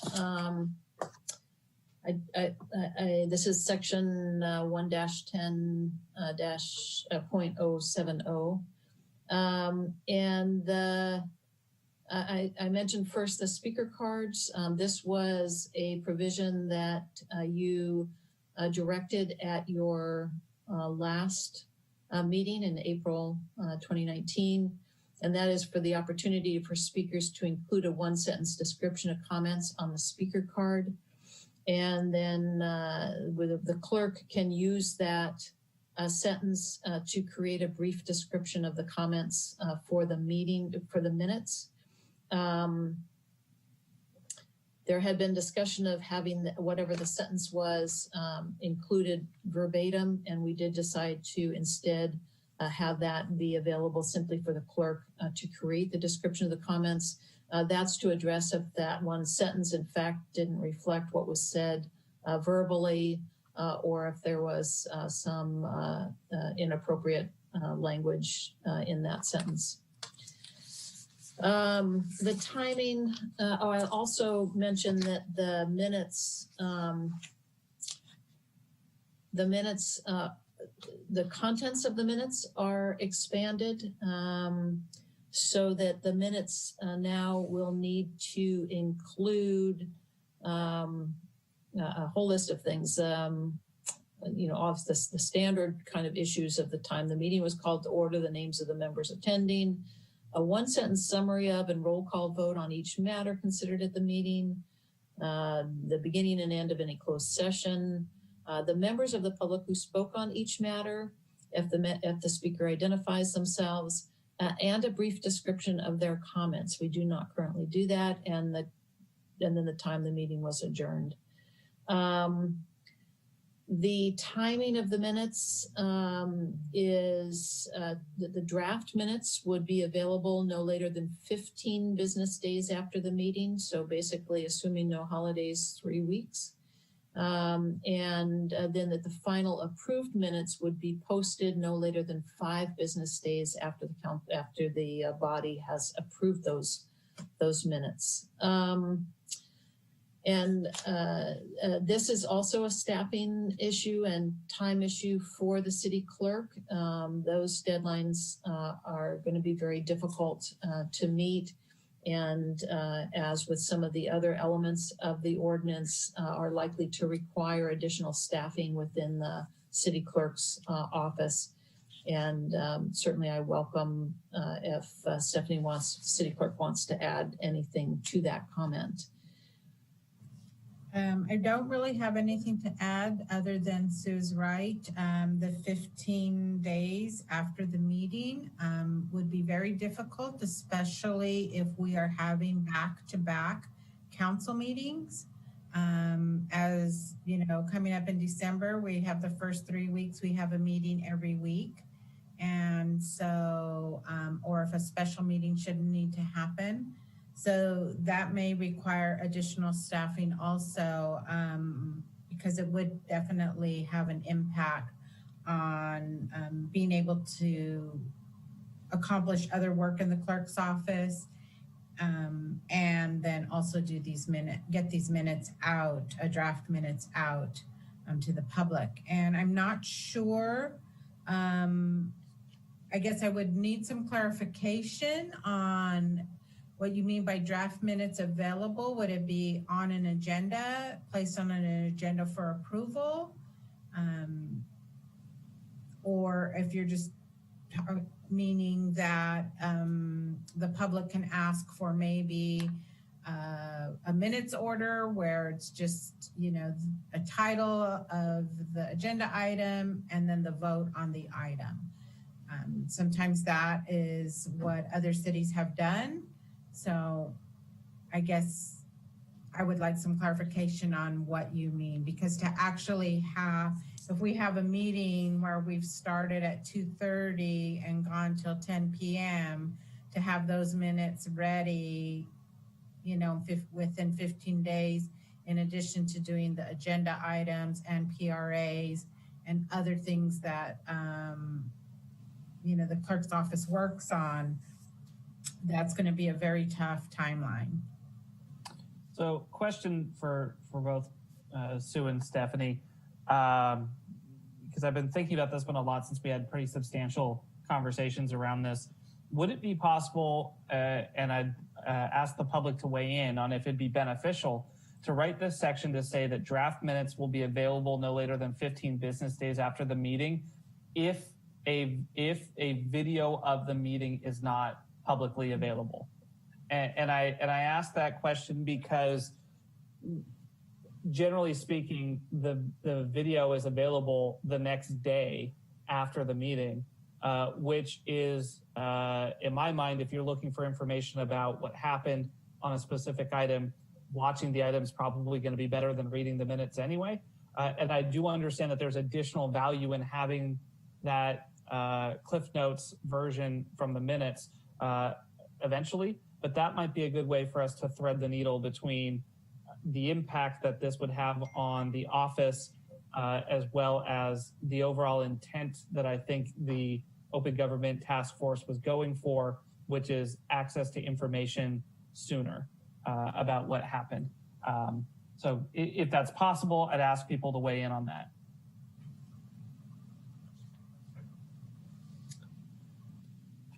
Very good. And yes, we can. I'd have the public weigh in on that, and then the members of the subcommittee as well. So that seems to be a more workable proposal. And next slide concerns meeting management. All meetings in council chambers will be broadcast. There is a little bit of ambiguity there was in the earlier draft, suggesting that perhaps we would be requiring broadcasting from other locations as well. So I did clarify and make those revisions so that it is just that all meetings in the council chambers will be broadcast of whatever body is meeting. Legislative body is meeting in the chambers. I will note that this also will require additional staffing for those meetings that are not currently broadcast. We will need some of the IT staff present as well. Second is to strive for time certain scheduling of meetings, of public hearings, and that is something that we can do. Prioritize public meetings. The mayor, as you've probably seen, has already started to do that, has already initiated that practice, has taken public hearings out of order on the agenda in order to have them sooner with less generally items of less general interest to be heard later. I will note that the order of business is currently set forth in the county council policies. So we will, we have the option of revising those policies to prioritize public hearings over report items. I will note that sometimes report items are of just as much significance to the public and of just as much public interest as some of our public hearings. So transparency as to agenda changes and continuances. This just refers to the ordinance suggestion that announcements be made at the beginning of the council meeting and periodically as to any agenda changes, any items that are going to be continued, really for the convenience of the public. The disclosures out of closed session, the proposed ordinance will require the maximum disclosures allowable under law from closed session. that is certainly acceptable to me and to our office in reporting out on closed session items. And then the last item on this slide is the public education and the preparation of the Citizens Guidebook. And I'll mention that the Citizens Guidebook is to include an outline of city government structure, organization responsibilities, and basic functions, as well as local government terms and definitions, information on how to participate in local government activities, meetings, and proceedings, and that it would be made available in both English and Spanish and be on the city's website. And if I do remember, Madam City Attorney, I do think when we discussed this almost a year ago, I think the idea that I heard was that our Director of Community Engagement would work with the Community Advisory Board on the First Citizens Guidebook. Yes. I'm seeing yes. nodding heads. Great, thank you. Very good. Next slide, which is the applicability of these requirements for meetings and minutes for the City Council only or all city boards and commissions. So that same question. And so that's a break again. And the questions that I would ask is, are you comfortable with that the broadcasting is limited to meetings that appear in council chambers? If you are comfortable with the chair's proposed addition to the timing on the draft minutes, that it would be 15 days after the meeting if the video of the meeting is not available. And then third, whether these provisions should apply just to the city council or whether they should be generally applicable to all city boards, commissions, and committees. Great. With that, council, are there any questions? I see none. We'll go to public comment on this section. Wait, let me interrupt with a quick question. Yeah, absolutely. If I may, I'm sorry. I did have a question for the city attorney. What are the city clerk? What are the current legal requirements on the time to get meeting minutes out published? Is there? I'm not aware of any legal time frames for producing minutes. I have not researched that issue specifically, but I am not aware of any. I have not seen any, but Stephanie, maybe the city clerk may know differently. No, I'm not aware of any legal time frames either. But the publication of minutes is a requirement. Yes. But it doesn't say when they have to be put out. Okay. Right, it's a requirement, and they're required to be approved by the council or the governing body of that meeting. Okay, thank you. Well, as we said, Ernesto, we are building off of the Brown Act and trying to enhance it. Yes, we are. So I see at least one hand. So let's go on to public comment, and then we'll bring it back for discussion and direction. Thank you. Our first public comment will be from Pat.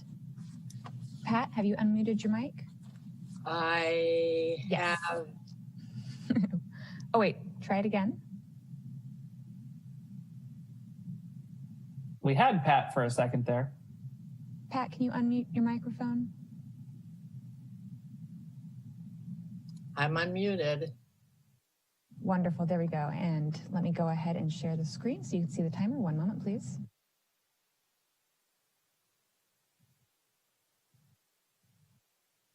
Do you see the timer on your screen?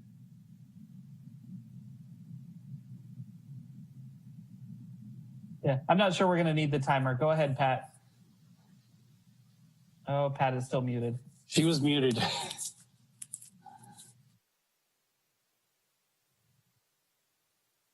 Pat? Can you hear me? There you go. Oh, great. Sorry about that. This is pretty quick. I think we should anticipate having, for the foreseeable future, hybrid meetings with Zoom and public gatherings. So I think we need to address how we were going to accommodate Zoom meetings and Zoom hybrid meetings. That's it. All right. Thanks, Pat. Are there any other comments for public comment? I see one. Looks like Gregory.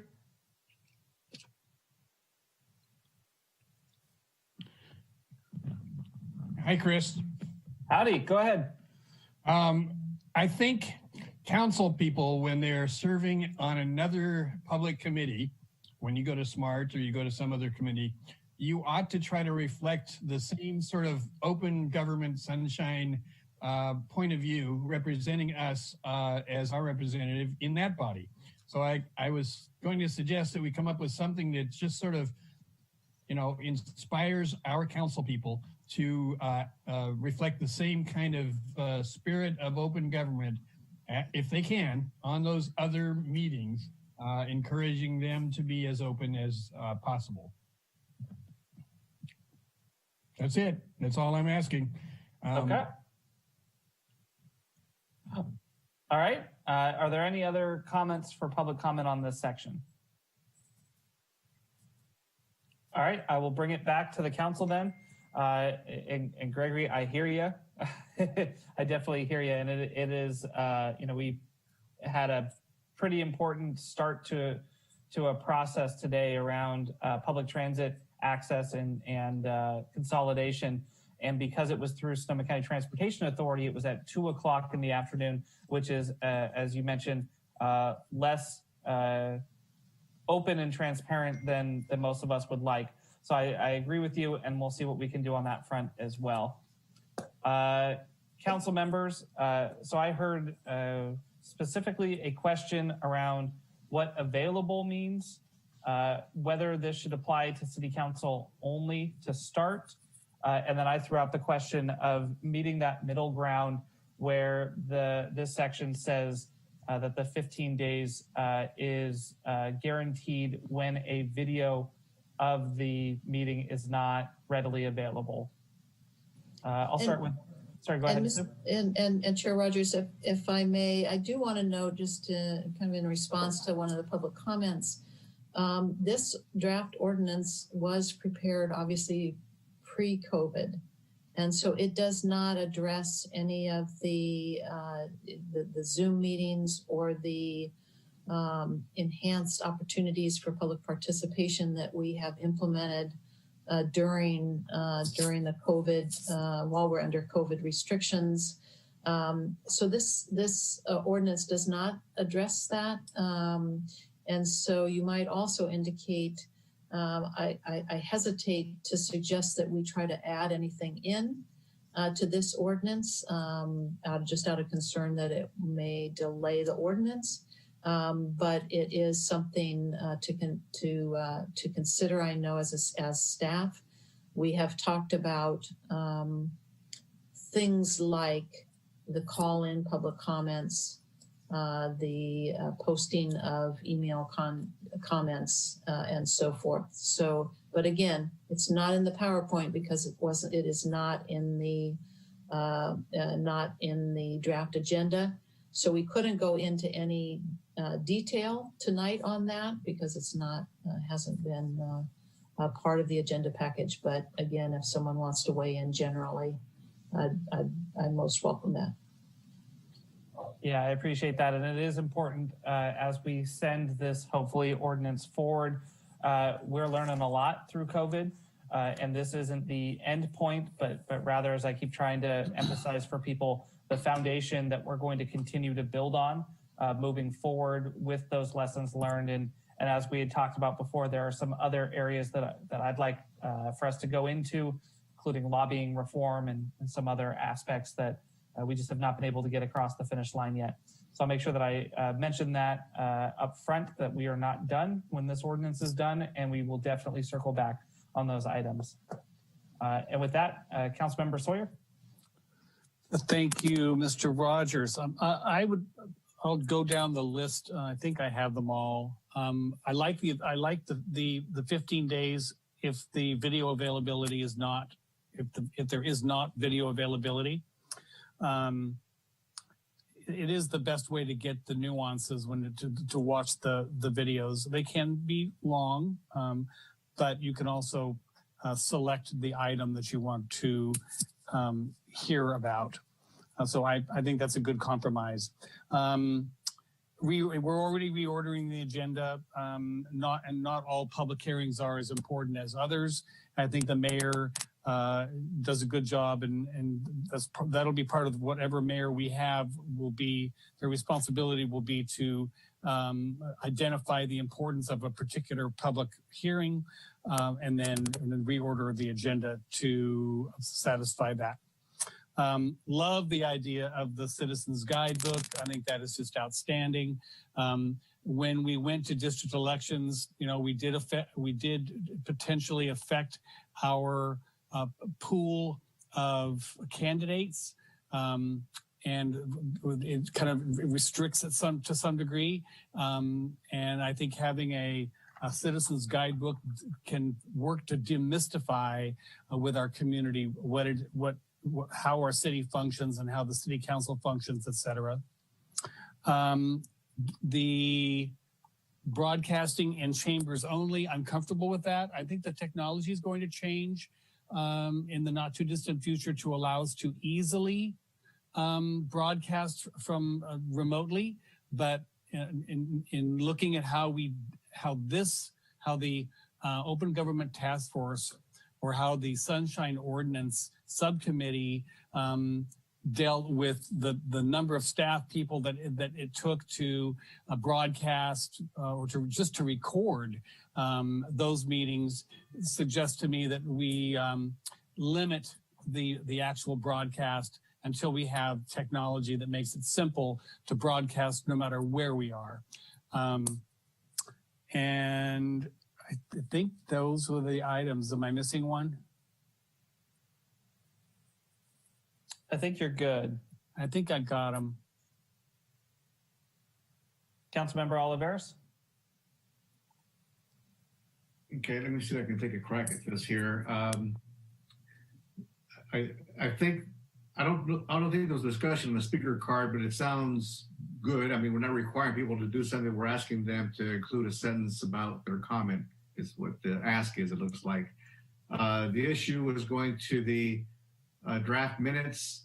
And I like your suggestion about a video being available, but the concern I have, question I have deals with the synopsis that I think I heard that we're expecting the city clerk to provide on each of the speakers. It sounds challenging to me. I'm not want to speak for the city clerk. Maybe she's gotten it down, but to take somebody's 3-minute comment and pare it down into some kind of a little statement, it's going to be challenging. And I just see people saying, well, that's not exactly what I said. That's not what I intended. You should have stressed this instead of that. I don't have an answer to that. I think, and I don't know how detailed it is now, whether we're somebody speaking for or against something or how much we want to put into that. So I don't know. But enough on that. The handbook, great idea on the handbook. And I think too, it'll be something that will continue to evolve as we find additional resources and things that people are asking for that they would like to see included in a handbook. But I think starting someplace would be great for that. And again, as the others, starting with council, let's start someplace and see how we're going to roll this out over time. I think that would be a good place to start. Sue, did I miss one? I think Sue is saying you're good. Good? I did. I set it on mute, but I said it. Yes, all good. And I agree with a lot of the comments. I do like the compromise of if the video is not available, I think it meets the intent while also understanding the challenges and understanding that we are putting a lot of work on the city clerk's office already and trying to be mindful and cognizant of that. Everything else looks good to me. I do think that the comment that was made by Pat is an important one. I think for our committees and subcommittees, the ability to hold Zooms has meant that through COVID, in an interesting way, more people have had the ability to participate in our committees because they can do it from the comfort of their home. And I know we're talking about broadcasts here, and that's defined in the ordinance what that means. I'm not saying that we'll extend it right now to all of the boards and commissions, but I do think that Zoom provides us an opportunity to continue to look for those opportunities moving forward. And though we're not going to build it into this ordinance right now, I do think that the chairs of each of the committees should be encouraged to work with city staff to provide some form of Zoom capability or some form of hybrid moving forward, so that way people can stay engaged and see what's happening. And it has the added benefit of it records it for us as well, as you'll notice the red flashing dot in the top left of your screen. With that, Sue, we're 2 hours in. We're going to finish this tonight, so I apologize. I hope everybody's okay with that. But I want to take a temperature check from my colleagues and the panelists. Does anybody 5-minute break, thumbs up, or keep trucking? 5-minute break? All right, we will take a quick 5-minute break and then we will be back.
All right, we have a quorum, we have an attorney, we have a clerk.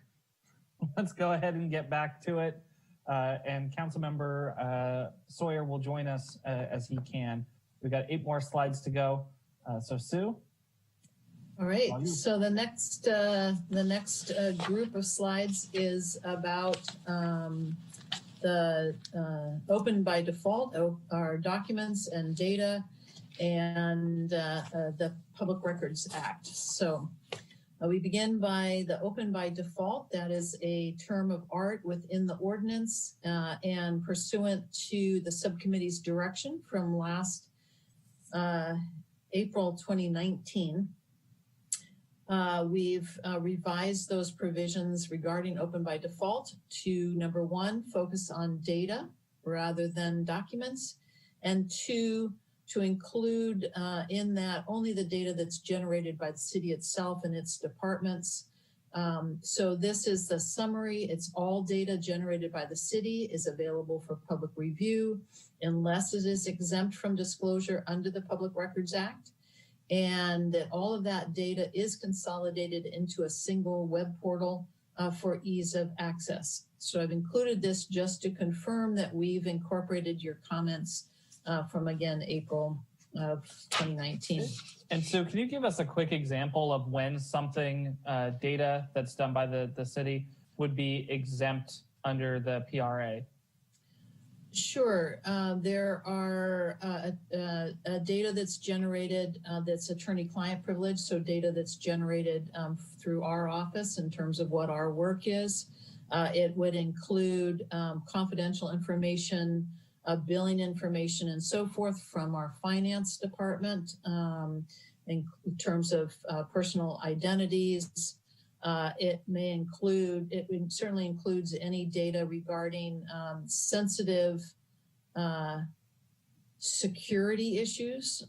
So there are exemptions under the Public Records Act for safety purposes, design and plans of particularly sensitive bridges or power generation or water systems, those kinds of things.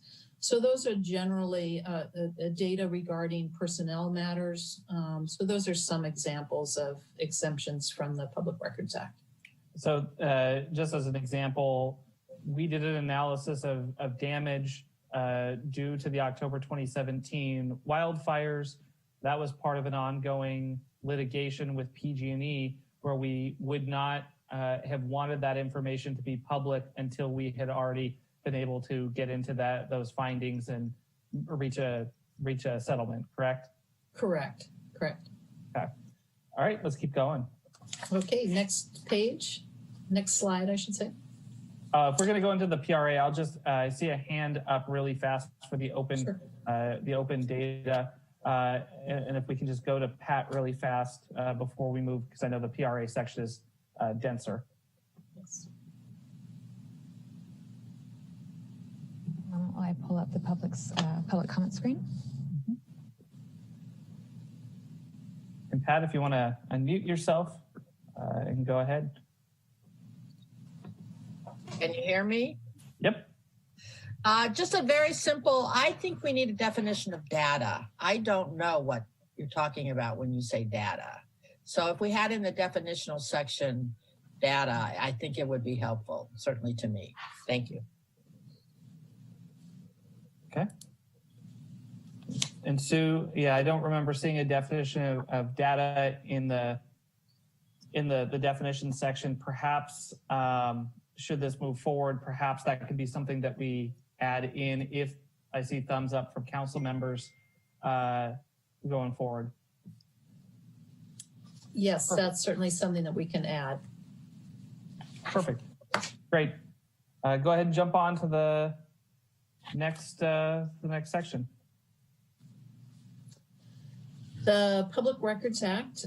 So the proposed ordinance requires designation of a public records coordinator and department representatives. We have done that. It requires an annual reporting of the requests that are received and the results of those requests. I will note that both of those elements really are already accomplished through our new software for responding to Public Records Act. It is all electronic and is a pretty smooth process, and certainly I welcome any comments or descriptions from our city clerk, from Stephanie. She's obviously very deeply involved in all of that. The other two elements on this slide are the staff training and public education on how to request public records and how that process is done. That is being done as well. The other element in the ordinance is, and I guess I'll give a little bit of framework first.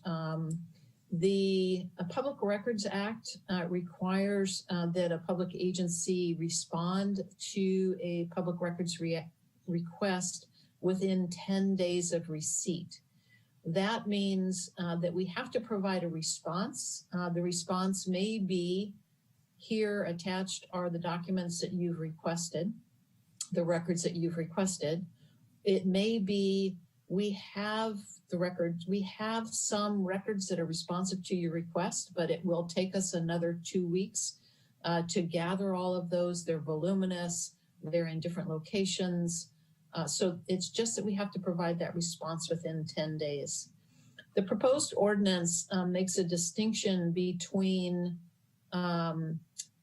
those records that are, quote, and I'm sorry, there's a typo in this slide, but that are, quote, easily identifiable and accessible records. And it requires a response to that kind of a request within 3 days of receipt of the request. Given the volume, I will note that given the volume of requests that we respond to, and in some respects, the difficulty of drawing the line between what's easily identifiable and accessible and what is not, having those two different time frames may be just a logistics problem and a potential problem for area for disputes.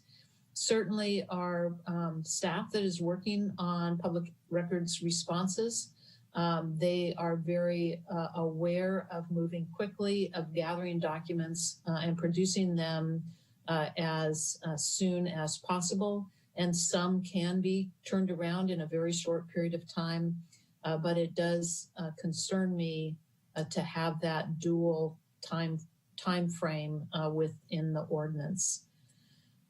And Stephanie, since the next slide starts into our appeal procedures, do you want to add anything as to our current public records process? I don't really have anything to add. I will say that, yes, the software that we use has helped streamline some of how we were handling records before and making them available to the public and the requester. But I also agree with Sue with the shortened time frame that could cause a logistical issue for us. Not all of our records are on site. We have some records that are stored off site. So the turnaround time, even if we know that we have them, to get them from the vendor who stores those records for us may require a couple of days. But I would say overall, the process for administering the requests has been streamlined to make it more efficient for staff to be able to respond and provide those records. Thank you for that. And I do want to clarify that the shortened time frame is 3 business days. So I did not clarify that, but okay. Next slide. The ordinance provides for an appeal process for those who believe that there has not been a full or appropriate response to their request for documents. So there is an initial, and it's a two-step process. It begins with a complaint form that is filed with the city clerk's office. That complaint form would then include a statement of what the allegation is in terms of a failure to produce disclosable records. And the ordinance, proposed ordinance, provides that a determination should be made as soon as possible, but no later than 10 days after receipt of the complaint. And that initial determination would be by... So is that 10 calendar days or 10 business days? Let me look. Actually, I've got the ordinance up here too. Yeah, this is in section 1-10.120. And it just says 10 days. When an ordinance just provides 10 days, it is generally read as 10 calendar days. Okay.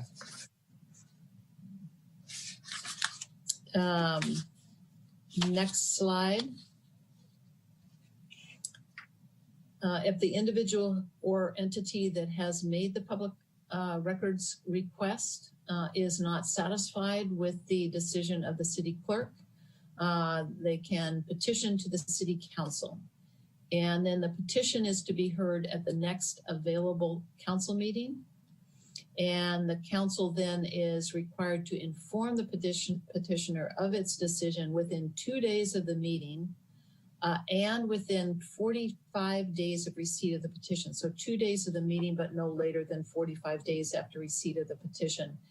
I will note that the 45 days may be difficult to ensure, kind of given the scheduling of council meetings, that the council does not meet every week. And then combined with the longer agenda timeframes. So if there are 2 weeks, if there are 2 weeks that the council doesn't meet, or even 1 week that the council doesn't meet, and then the posting of the agenda with the 18 days, I'm just a little concerned that as the logistics move forward, the 45 days hopefully will be possible, but there may be just some logistic issues.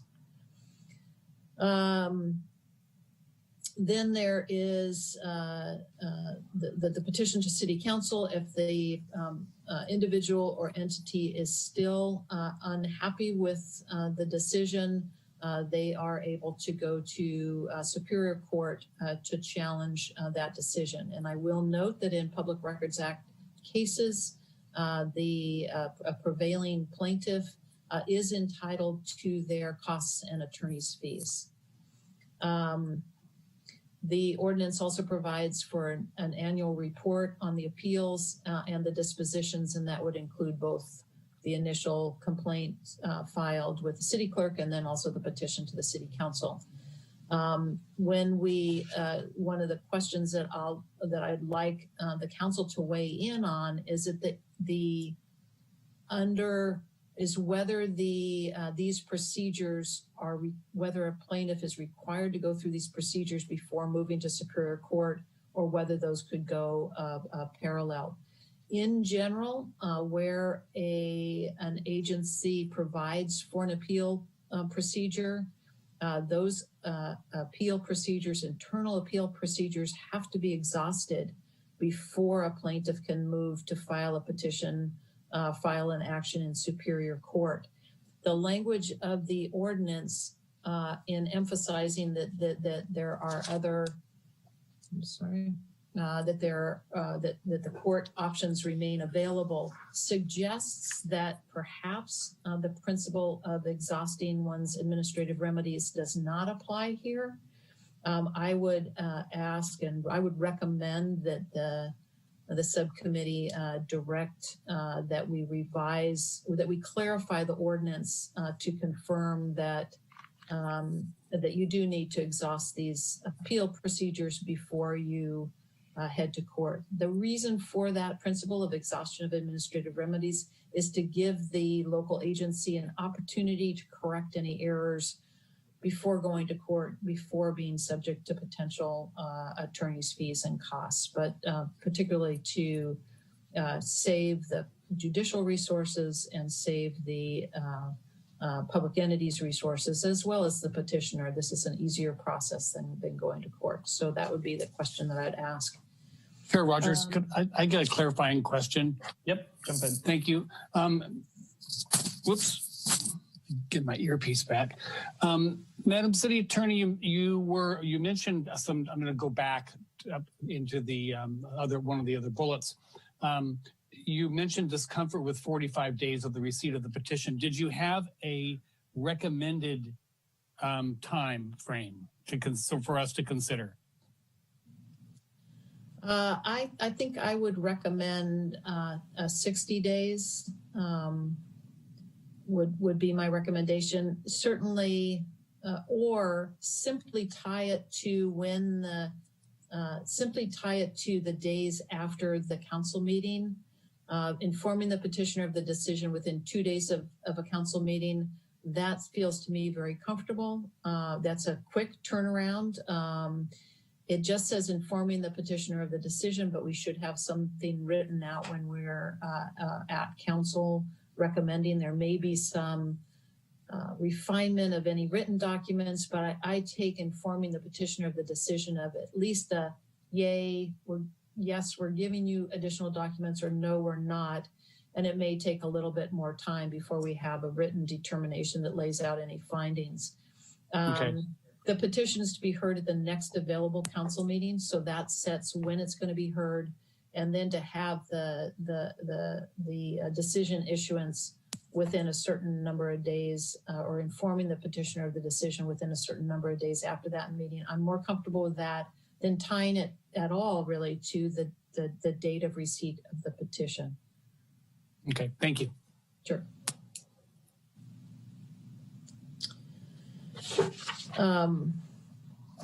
That's really the section on the Public Records Act. The next section starts delving into is addressing enforcement of the ordinance in general.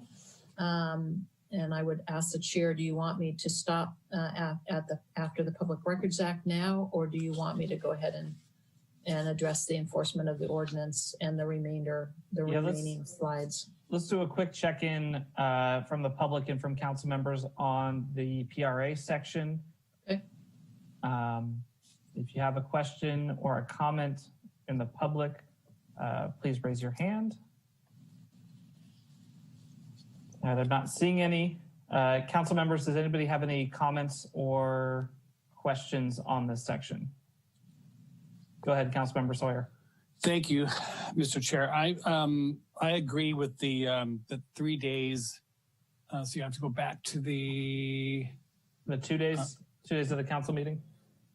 The 3 business days is too short to the dual timeline that was discussed with our city clerk. I agree with her. So much of this is falling in the clerk's office. I'm going to be really curious to see what kind of staffing is going to be required to satisfy these issues. But I was not comfortable with that 3 days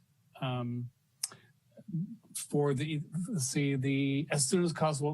Wait a minute, there's something I wanted to mention. Easily, that's right. Shortened time frame of production of easily and identifiable and accessible records doesn't mean they're not voluminous. So just because they're easy to get to, so I would not want to put that restriction on the city clerk's office.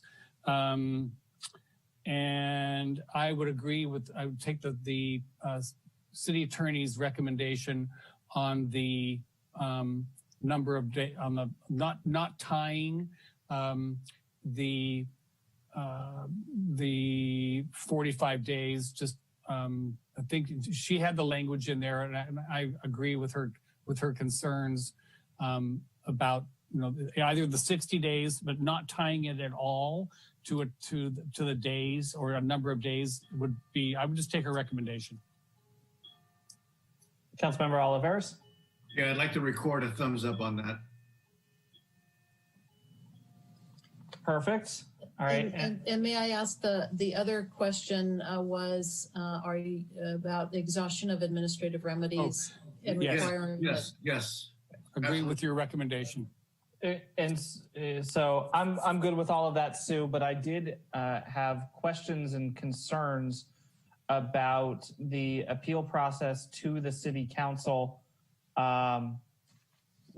Given that there is the additional remedy of being able to go through Superior Court, and I'm not worried about people who are legitimately trying to get information that they think is there from the council.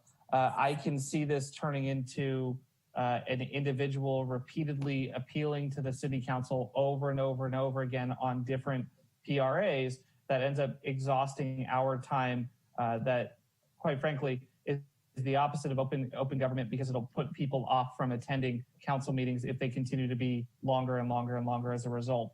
So what I would like is some form of process where, call it the mayor, can choose whether or not to hear one of those appeals at the city council level. If the mayor chooses not to, then the person still has the remedy through court for them to go in that process, but then it at least would not bog down all of the work of the council. But I want to open that up to my two colleagues, since I'm just raising it right now as an issue, that it shouldn't be, from my perspective, it shouldn't be an automatic that somebody who appeals the decision automatically ends up on the agenda at the next city council meeting to be able to plead their case. I just don't see how we would actually do the people's business if we were doing that over and over again. Could we wait for a recommended a suggestion of how we might avoid that? I mean, the council is always the final body that hears things of this, that would hear things of this nature. I just don't know how we avoid, to stay reasonable, but avoid exactly what you're talking about. What if we, and I apologize, I'm not trying to create additional work for staff. What if we created a council ad hoc or standing committee that dealt with these appeals through that process, not through the full city council meeting, and then that allowed that additional remedy then on the back end. If the individual doesn't like the decision of that ad hoc, then they can go through the court system. How often does this happen? Are we creating a solution for a problem that doesn't exist? Well, we currently don't have an administrative appeal process. So what we do is we get people complain, they'll complain to the city clerk just automatically because it's in the city clerk's process. We get, in our office, we get a fair number of questions and complaints. And then if people want to pursue it, they do file suit. We don't get a lot of PRA lawsuits on a regular basis, but for example, right now we do have a couple in our office pending litigation regarding Public Records Act requests. So I do think that once there's a formalized process for appealing, you're likely to hear more than we're seeing right now. So I can't give you an estimate what those numbers would be, but I think it will be more significant than it currently is. So yes, and I'm glad, Chair Rogers, that you raised the issue of the petitions going to the full city council. I do think that that's a pretty significant potentially a significant burden on the city council as a whole. So what I'm going to propose as a placeholder so we can keep moving and potentially actually discuss this with the full council is, as a placeholder, a subcommittee, and even if it's the open government subcommittee, will be the body that hears the appeals, not the full city council. I see. That feels more fair to me than having one individual, the mayor, making those decisions, but less cumbersome than having the entirety of the city council weigh in on each and every one of these. And let's see. I'll be curious to see what the result is of that, because I can't imagine. I mean, if there was a hearing in front of the council, we would have our staff telling us why it either took so long to create to get these documents together, or it's not complete. And then the person who asked for the hearing is saying, you didn't give us all the documents that we were supposed to get, and that it wasn't timely. That's not something that I would want to be on the city council agenda. So having a subcommittee, I think, is really to deal with that kind of issue. Would be a great compromise. And it would be time certain as a public hearing, John. There you go. So if I can see thumbs up, thumbs sideways, thumbs down to that compromise for now to move this forward. Yeah. Great. And we can discuss it in more depth at the full council meeting if we need to. But I think that that's a good middle ground for now. Yeah. All right, Sue, enforcement of the ordinance. Enforcement of the ordinance. So this is our other appeal process. This is for folks, individuals or entities that feel that that the terms of the open government ordinance, the Sunshine Ordinance, have not been followed. And this provides that a complaint must be filed within 30 business days of the alleged violation. The complaint is filed with the city clerk. There is a hearing before the city manager and city attorney within 30 days of receipt of the complaint. And then the decision of the city manager and city attorney is to be issued within 14 business days of the hearing. There is also a provision that even if the violation is found to exist, it will not invalidate any action that was taken by the city in connection with that, but it does provide a decision. Next slide is that no complaint can be filed against a council member within 45 days of an election. And also there is a provision for what we would call repeat complainants. So if there are 3 complaints that are found by the city manager and city attorney to be unfounded, if there are 3 complaints within 12 months, then the complainant is barred from filing any additional complaints for 1 year, for a period of 1 year. The ordinance does specifically provide that the city or any body of the city can voluntarily cure or correct any alleged violation, and then provides for an annual public report of the complaints. I think we might as well go on to the next 2 slides, and then we can weigh in. I don't think there were a lot of questions with respect to that. So additional provisions we've already talked about, preparation of the Citizens Guidebook. The ordinance provides that responsibility for administration of the ordinance remains with the Office of Community Engagement. That's a general oversight of the ordinance. The ordinance itself is self-executing. Those requirements apply to the city council and to others as designated, but the Office of Community Engagement would oversee how the ordinance is being implemented. The ordinance provides that in the event of a conflict, priority between provisions of the city code, so a conflict between different city ordinances, priority is given to the provision that provides the greatest public access and greatest opportunity for public participation.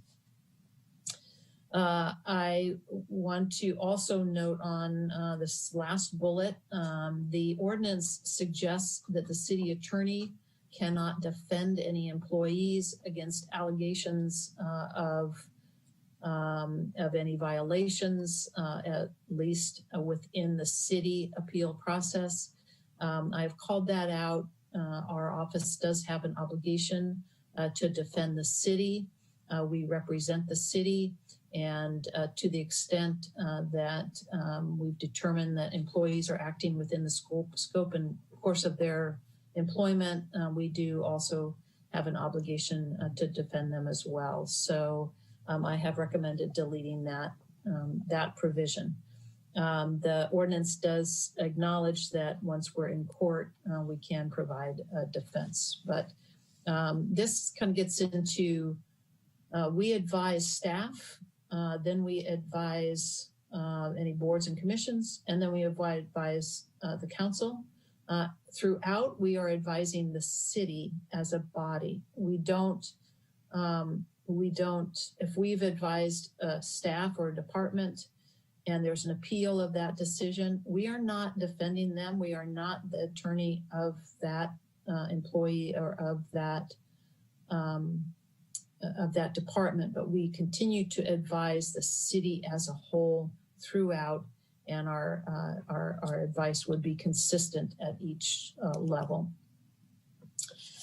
And next slide, which is our last slide, other than our last substantive slide.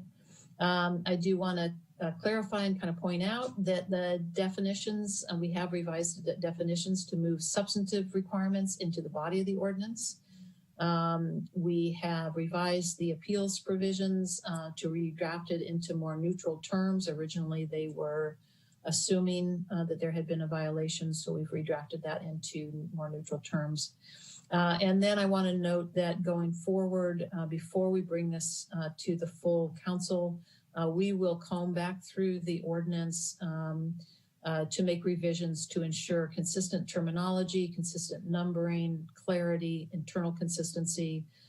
So there will be some cleanup there. And I did notice even this evening quite a few formatting issues. So those will be cleaned up before we get to council. And of course, we'll also incorporate your direction from this evening. And then the next slide is just for questions. So. Thank you so much, Sue. Councilmember Sawyer. Thank you, Mr. Chair. I do have a question about the complaint may be filed against, no complaint may be filed against a council member within 45 days of an election. Under what circumstances would a single council member have a complaint filed against them regarding this body of work? What would be the circumstances that a single council member would do something that would be in violation of this ordinance? I mean, it's about meetings. I don't understand what this is for. Right, and you are correct. I mean, the ordinance talks about meetings, it talks about agendas, it talks about kind of that process, it talks about Public Records Act requests. That I do not see in the ordinance specific obligations for individual council members. Okay, so why is this in here? This was part of the original draft, and I did not take it out, but I can certainly, as I go through to make the final revisions and final cleanups, I'll confirm that I see no individual obligations on the part of any single council member, and if so, I will then delete that provision. Okay, thank you. And finally, I'm wondering, and I need the weigh-in of my colleagues, if there wouldn't be value in once the language is cleaned up and you have a pretty clean ordinance, that it be run by those members of the original group that came by, that brought these recommendations to us, so that we have some of which we have changed. In fact, a fair amount has been changed.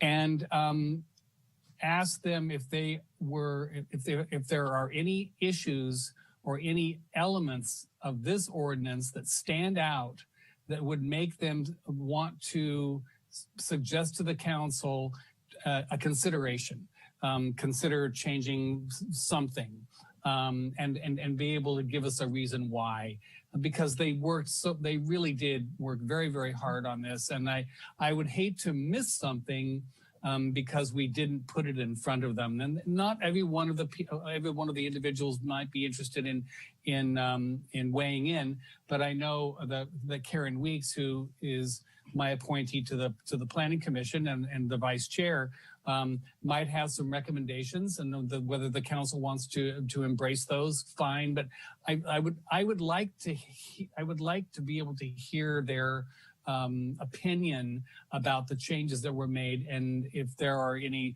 major additions that they feel strongly about that they would like to bring to our attention in the future.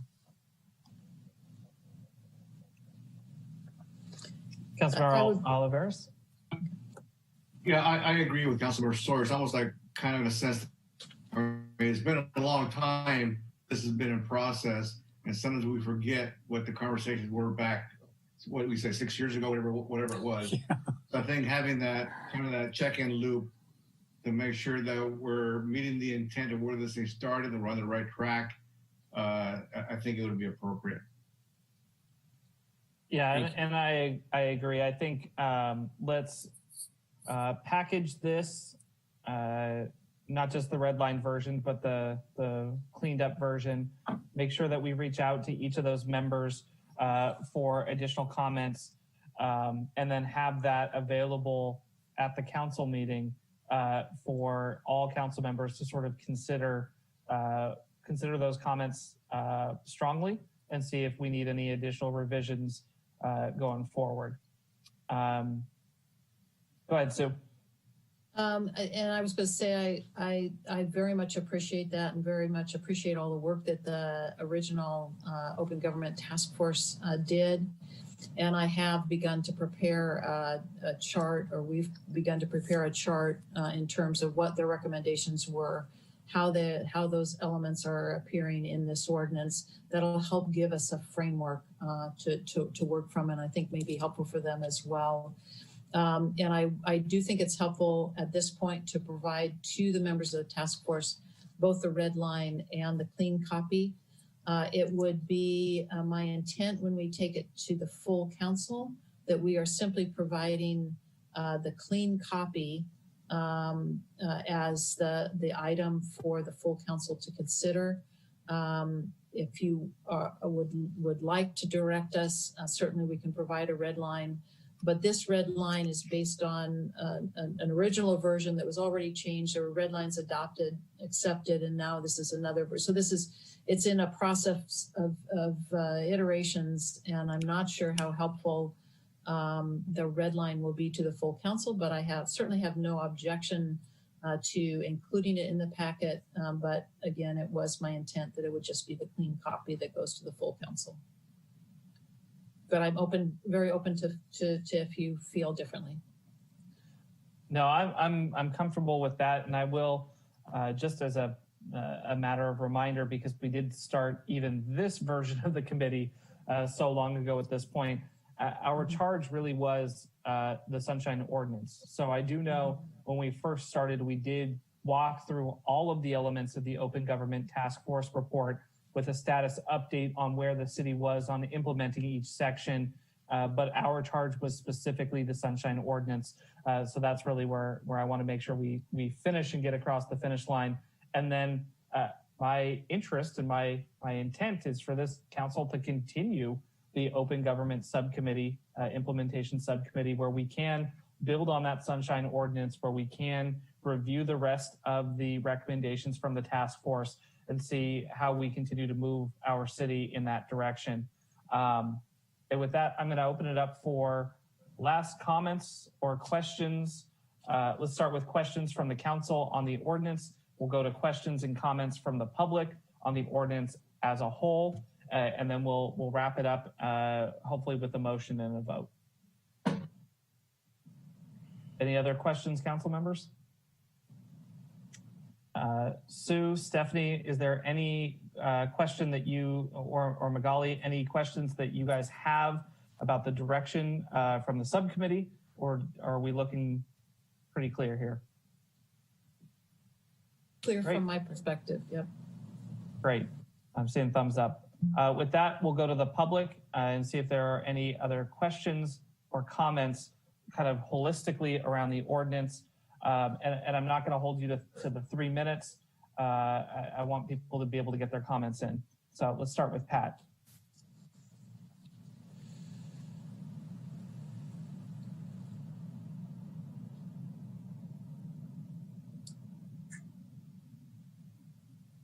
Thank you, Pat. You can go ahead and state your name for the record. Your timer begins now. Hi, it's Pat Cuda. I just wanted to thank you for finally reconvening and getting us closer to the goalposts on this one.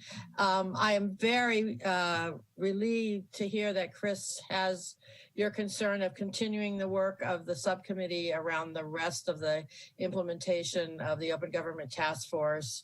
I'm particularly interested in that work and the strong recommendation of the task force that there be looking at our mission statement and really including community engagement within the mission statement. So, but I support the work you've done. I think we've got a pretty good start on this this ordinance and look forward to your continued work on the whole issue of community engagement. Thank you. Awesome, thank you, Pat. And thank you for, Pat sat in on every single meeting here for our revamped committee. So thank you for your time and your attention, Pat, and for caring about the issue so much. Is there anybody else for public comment? There are no hands raised for public comment. Great, then I'm gonna bring it back. First, let's see if we can get a motion on the table, and then I'll ask council members to make their final comments. Anybody have a motion? So I'll move to accept the changes made today on the Sunshine Ordinance and to be placed in a cleaned up document and brought before the council at the earliest possible convenience. Second. Motion and a second. And we do have, as was mentioned, it is preliminarily on the agenda for December 1st for the council for final approval, pending obviously the actions that we have here. Council members, either of you have any comments? I do have a comment. I wanted to thank you, Chris, for helping to at times seamlessly guide some difficult conversations that we stopped having about a year ago. Over a year ago, I think we stopped meeting. If I'm not mistaken, time does fly. But in our when we were able to be face to face with the community, and I missed that very much. But I thank you for your guidance and tracking of the various issues was really important and helped me to come to decisions. Without that tracking, it's hard to know. If you don't know where you've been, it's hard to know where you're going. So I really appreciate that. And thank you, Councilmember Oliveras, for jumping in and being willing to be a part of this at times difficult task. It's kind of hard to come in, right, near the end, but you've done an outstanding job of getting it. And so I really appreciate that. And staff, I wait to see the kind of impact this is going to have on the city clerk's office.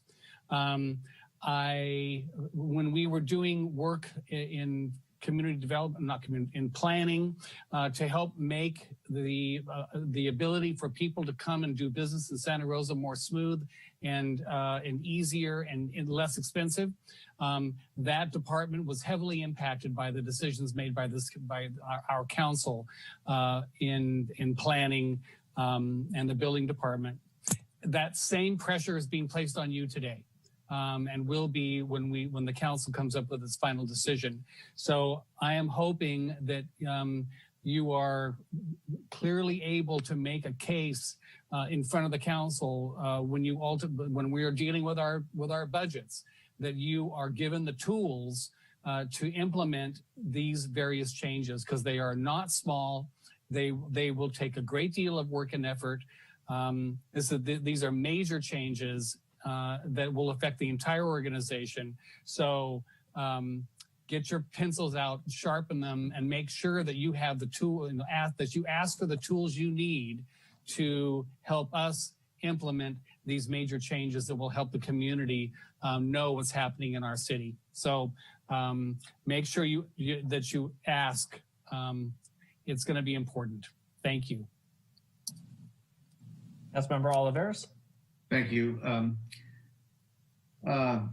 This was long overdue back when it started with the Open Government Task Force originally, was over 6 years ago.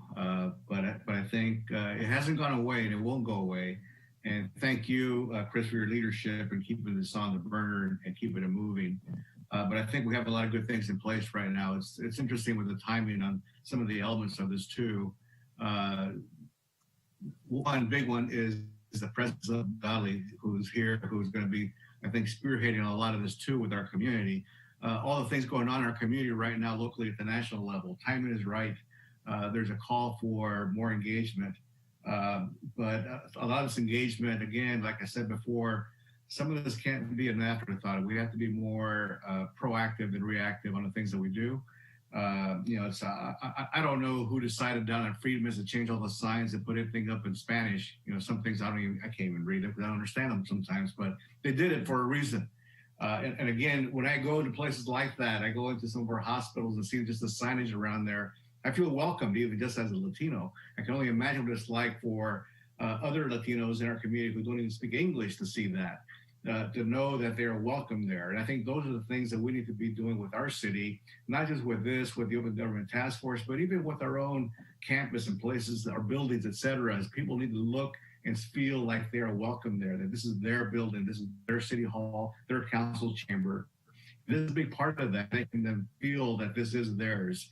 And that's why I had a little reaction to the one piece with the 5% of the voters. Well, we represent everybody, and I think everybody should have an opportunity to speak up.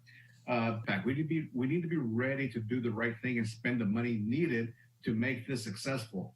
We can't just say, Stephanie, here you go, or Sue, here you go, or my God, here you go, have at it. It's going to come at a cost. So I won't be here for that discussion, but you guys need to continue that discussion and talk about how are we going to pay for this and pay for it appropriately so that it is successful. You think about some of the things we've funded in the past, that we've been able to make happen, and this is one of those things that we need to make happen. It's going to come at a cost, but again, my point is that we can't be shy about it. And I think you may not get it all done next month when it comes to council. There maybe need to be further investigation as it relates to the true cost of this, so that we're ready to make those mid-year adjustments if we have to related to budget to make it happen. So we can't do this on the cheap. We got to do it right. So I think that's really my message to all of you as you move forward with this, is do it right. And I think the process has been good, slow, but good. But I think we're ready to make things happen here and really have this be a big model for medium cities like ours to emulate. I mean, a lot of the big cities are doing some of this stuff. I think we can do it better. And I think we're going to end up with a product here that others will be able to model like they have other things that we've done in Santa Rosa. Again, we are who we are. We're a regional center, and people look to us for innovation. And I think this is a part of that innovation. So congratulations to everybody involved in this. And I look forward to seeing this come to fruition. And I'll be watching it for the rest of my life that I'm around here. So thank you. Chris, before you make your final comments, can I make one more comment? For sure. I'd be remiss if I didn't mention the city attorney in this last year that you guys have been working on this. You and your team, we wouldn't be where we are right now. And like Councilmember Oliveira said, we've got a lot of work ahead of us, and to expand what we have here. But what you guys came up with, this body of work is really, really important, and it was by no small effort. And so thank you to you and your team for what you did to bring us to this night. And Magali, get ready. I completely agree, and I want to thank the task force members who got the ball rolling, and then many who have continued to be involved over the last 6 years. You know, when you all started working on this, we didn't have district elections. We hadn't gone through nearly as much as we've gone through as a committee. We didn't have a director of community engagement. Our community advisory board, I was on it at the time, was barely functioning. We're making a lot of changes in this community, and for me personally, it's not lost on me coming up on the end of 4 years on the city council that one of the first things that I got to do was vote on our indivisible city ordinance and show everybody in our community that we care about them. And then now, December 1st, it's looking like I'll get to vote on whether or not to have a more inclusive approach to our government, where everybody feels, as Councilmember Oliveira said, welcome to participate, not a burden on our community to have to figure out how to translate, but an expectation that if we want people who are involved, that everybody has the same opportunity to be involved. And John's point is right. It does take resources. We need to make sure that we are meeting that. But as we all talk about, budgets are reflections of values. It is not something that the city would like to do, a luxury. It is going to be woven into the core of who we are as a community and as a city. And we've got to find a way to fund it and make sure that we do that year in and year out. So with that, we have a motion. We have a second. All in favor? Aye. Aye. All right, we have 3 ayes, and we'll send this to the city council finally, and look for it on December 1st. Last item before we adjourn is future agenda items. I will take a quick public comment on it and then comments from council members, but it is likely, hopefully we don't have a fire and a pandemic between now and our next meeting for the Open Government Task Force. But we are interested in hearing where people want to go next. I see Pat's raised her hand. Go ahead, Pat.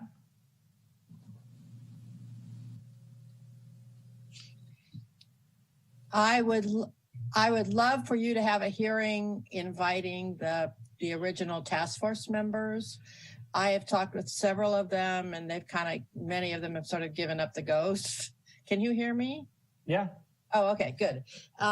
Secondly, they were very adamant about looking at the mission statement, and I looked at the city council's mission statement, and it doesn't include engagement, so it does have transparency, but I would love to have that on the agenda as well. Perfect. Are there any other comments from the public? All right, I'm not seeing anybody.